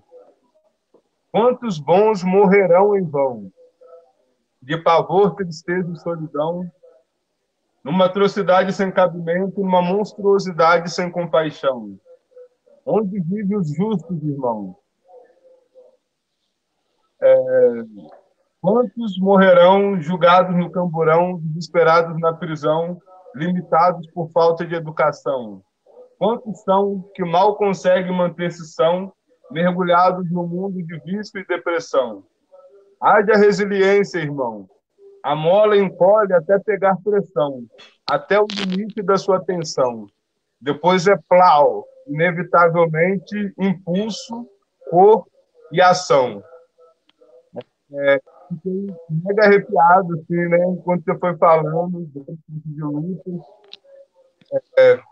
Foi colocado que esse ano é o ano de Xangô, né, mano? Sim. Que é o orixá da justiça, o que está disposto a qualquer coisa que seja necessário ser feita para que a justiça impere no mundo. Acredito que muitas dessas provações que a gente está vivendo, talvez seja o machado de Xangô cantando na cabeça do mundo, de forma que o mundo, de alguma maneira, ele tem que se organizar para ele ser mais justo do que ele foi até então, né, mano?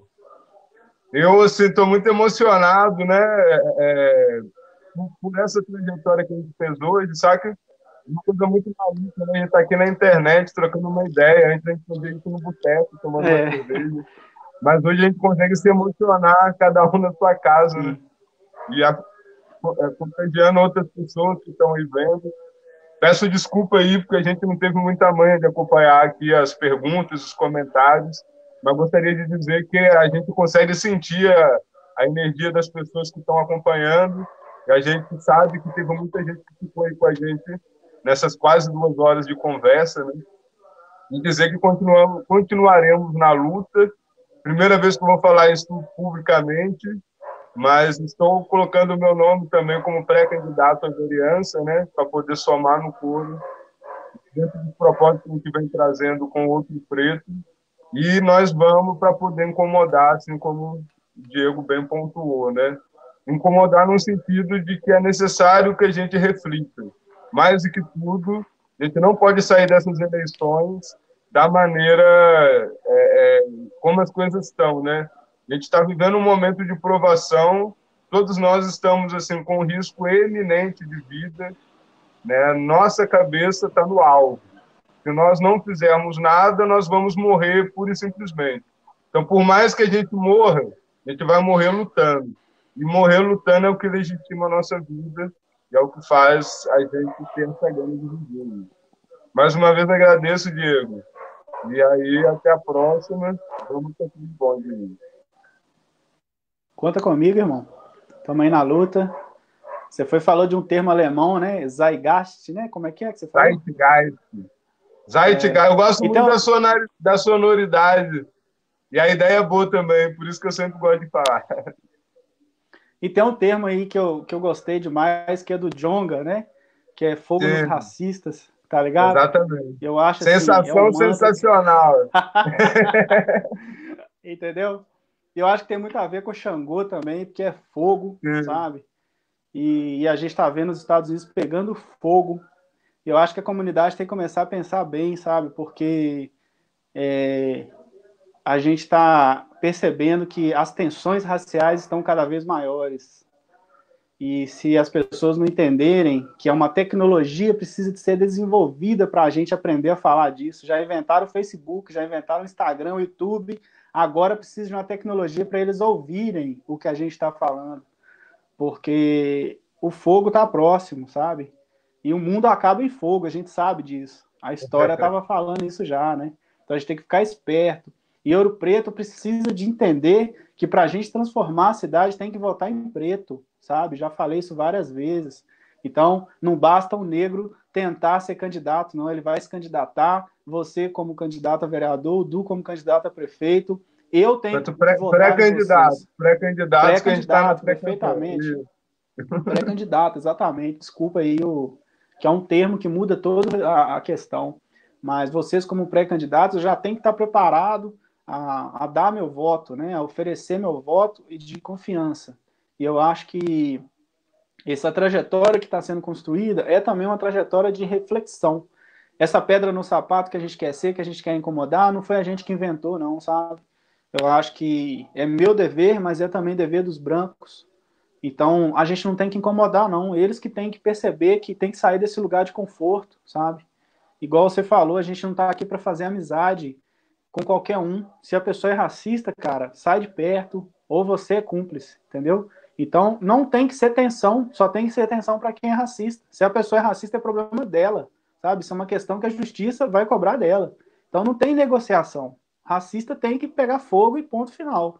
E Ouro Preto tem que preparar para entender que uma juventude negra forte tá vindo, que a nossa geração está aqui, mas tem uma juventude aí com Tá menos vendo? paciência Mais, ainda, sabe? e com muito Então, mais assim, força e muito mais e com muito informação que mais força. Tô te falando isso porque eu estive em sala de aula e fui professor dessa geração que veio depois de mim, e esse pessoal não tá para conversar, não, sabe? Então, assim, isso que a gente está fazendo, na verdade, é uma boa ação de avisar a comunidade que a geração que está vindo aqui, ela não vai conversar, não, entendeu? Então, acho que a gente poucas tem. ideias, né? Poucas Perfeito. ideias, Então, até essa expressão, né? a gente já veio aí com uma diplomacia, mas a próxima geração ela não está com paciência nenhuma. Então, eu acho que desejo a vocês toda a sorte do mundo, podem contar comigo. Agradeço o público que está aí assistindo, que está ouvindo. Agradeço a comunidade Samba Preta, a comunidade Outro Preto, a Mina do Veloso, o povo de Ouro Preto, que está sempre acompanhando, os professores da escola, que são meus irmãos e que estão sempre me apoiando, a minha família, né? Eu acredito que a gente precisa dessas bases sólidas da comunidade para poder nos dar força. E isso a gente tem. Eu acho que aquela ideia de que preto vota em preto é a coisa que tem que ser falada aos quatro cantos de Ouro Preto, porque assim o político vai perceber que o nosso povo é preto. E ponto final. É isso aí, irmão. Diego, muita chama mais uma vez. Agradecemos a audiência. Vamos ficando por aqui. Em breve a gente divulga novas lives. Tamo junto. Conta Poder ao comigo. Boa povo. noite. Só força. Poder. É Isso aí, aí. irmão. Não,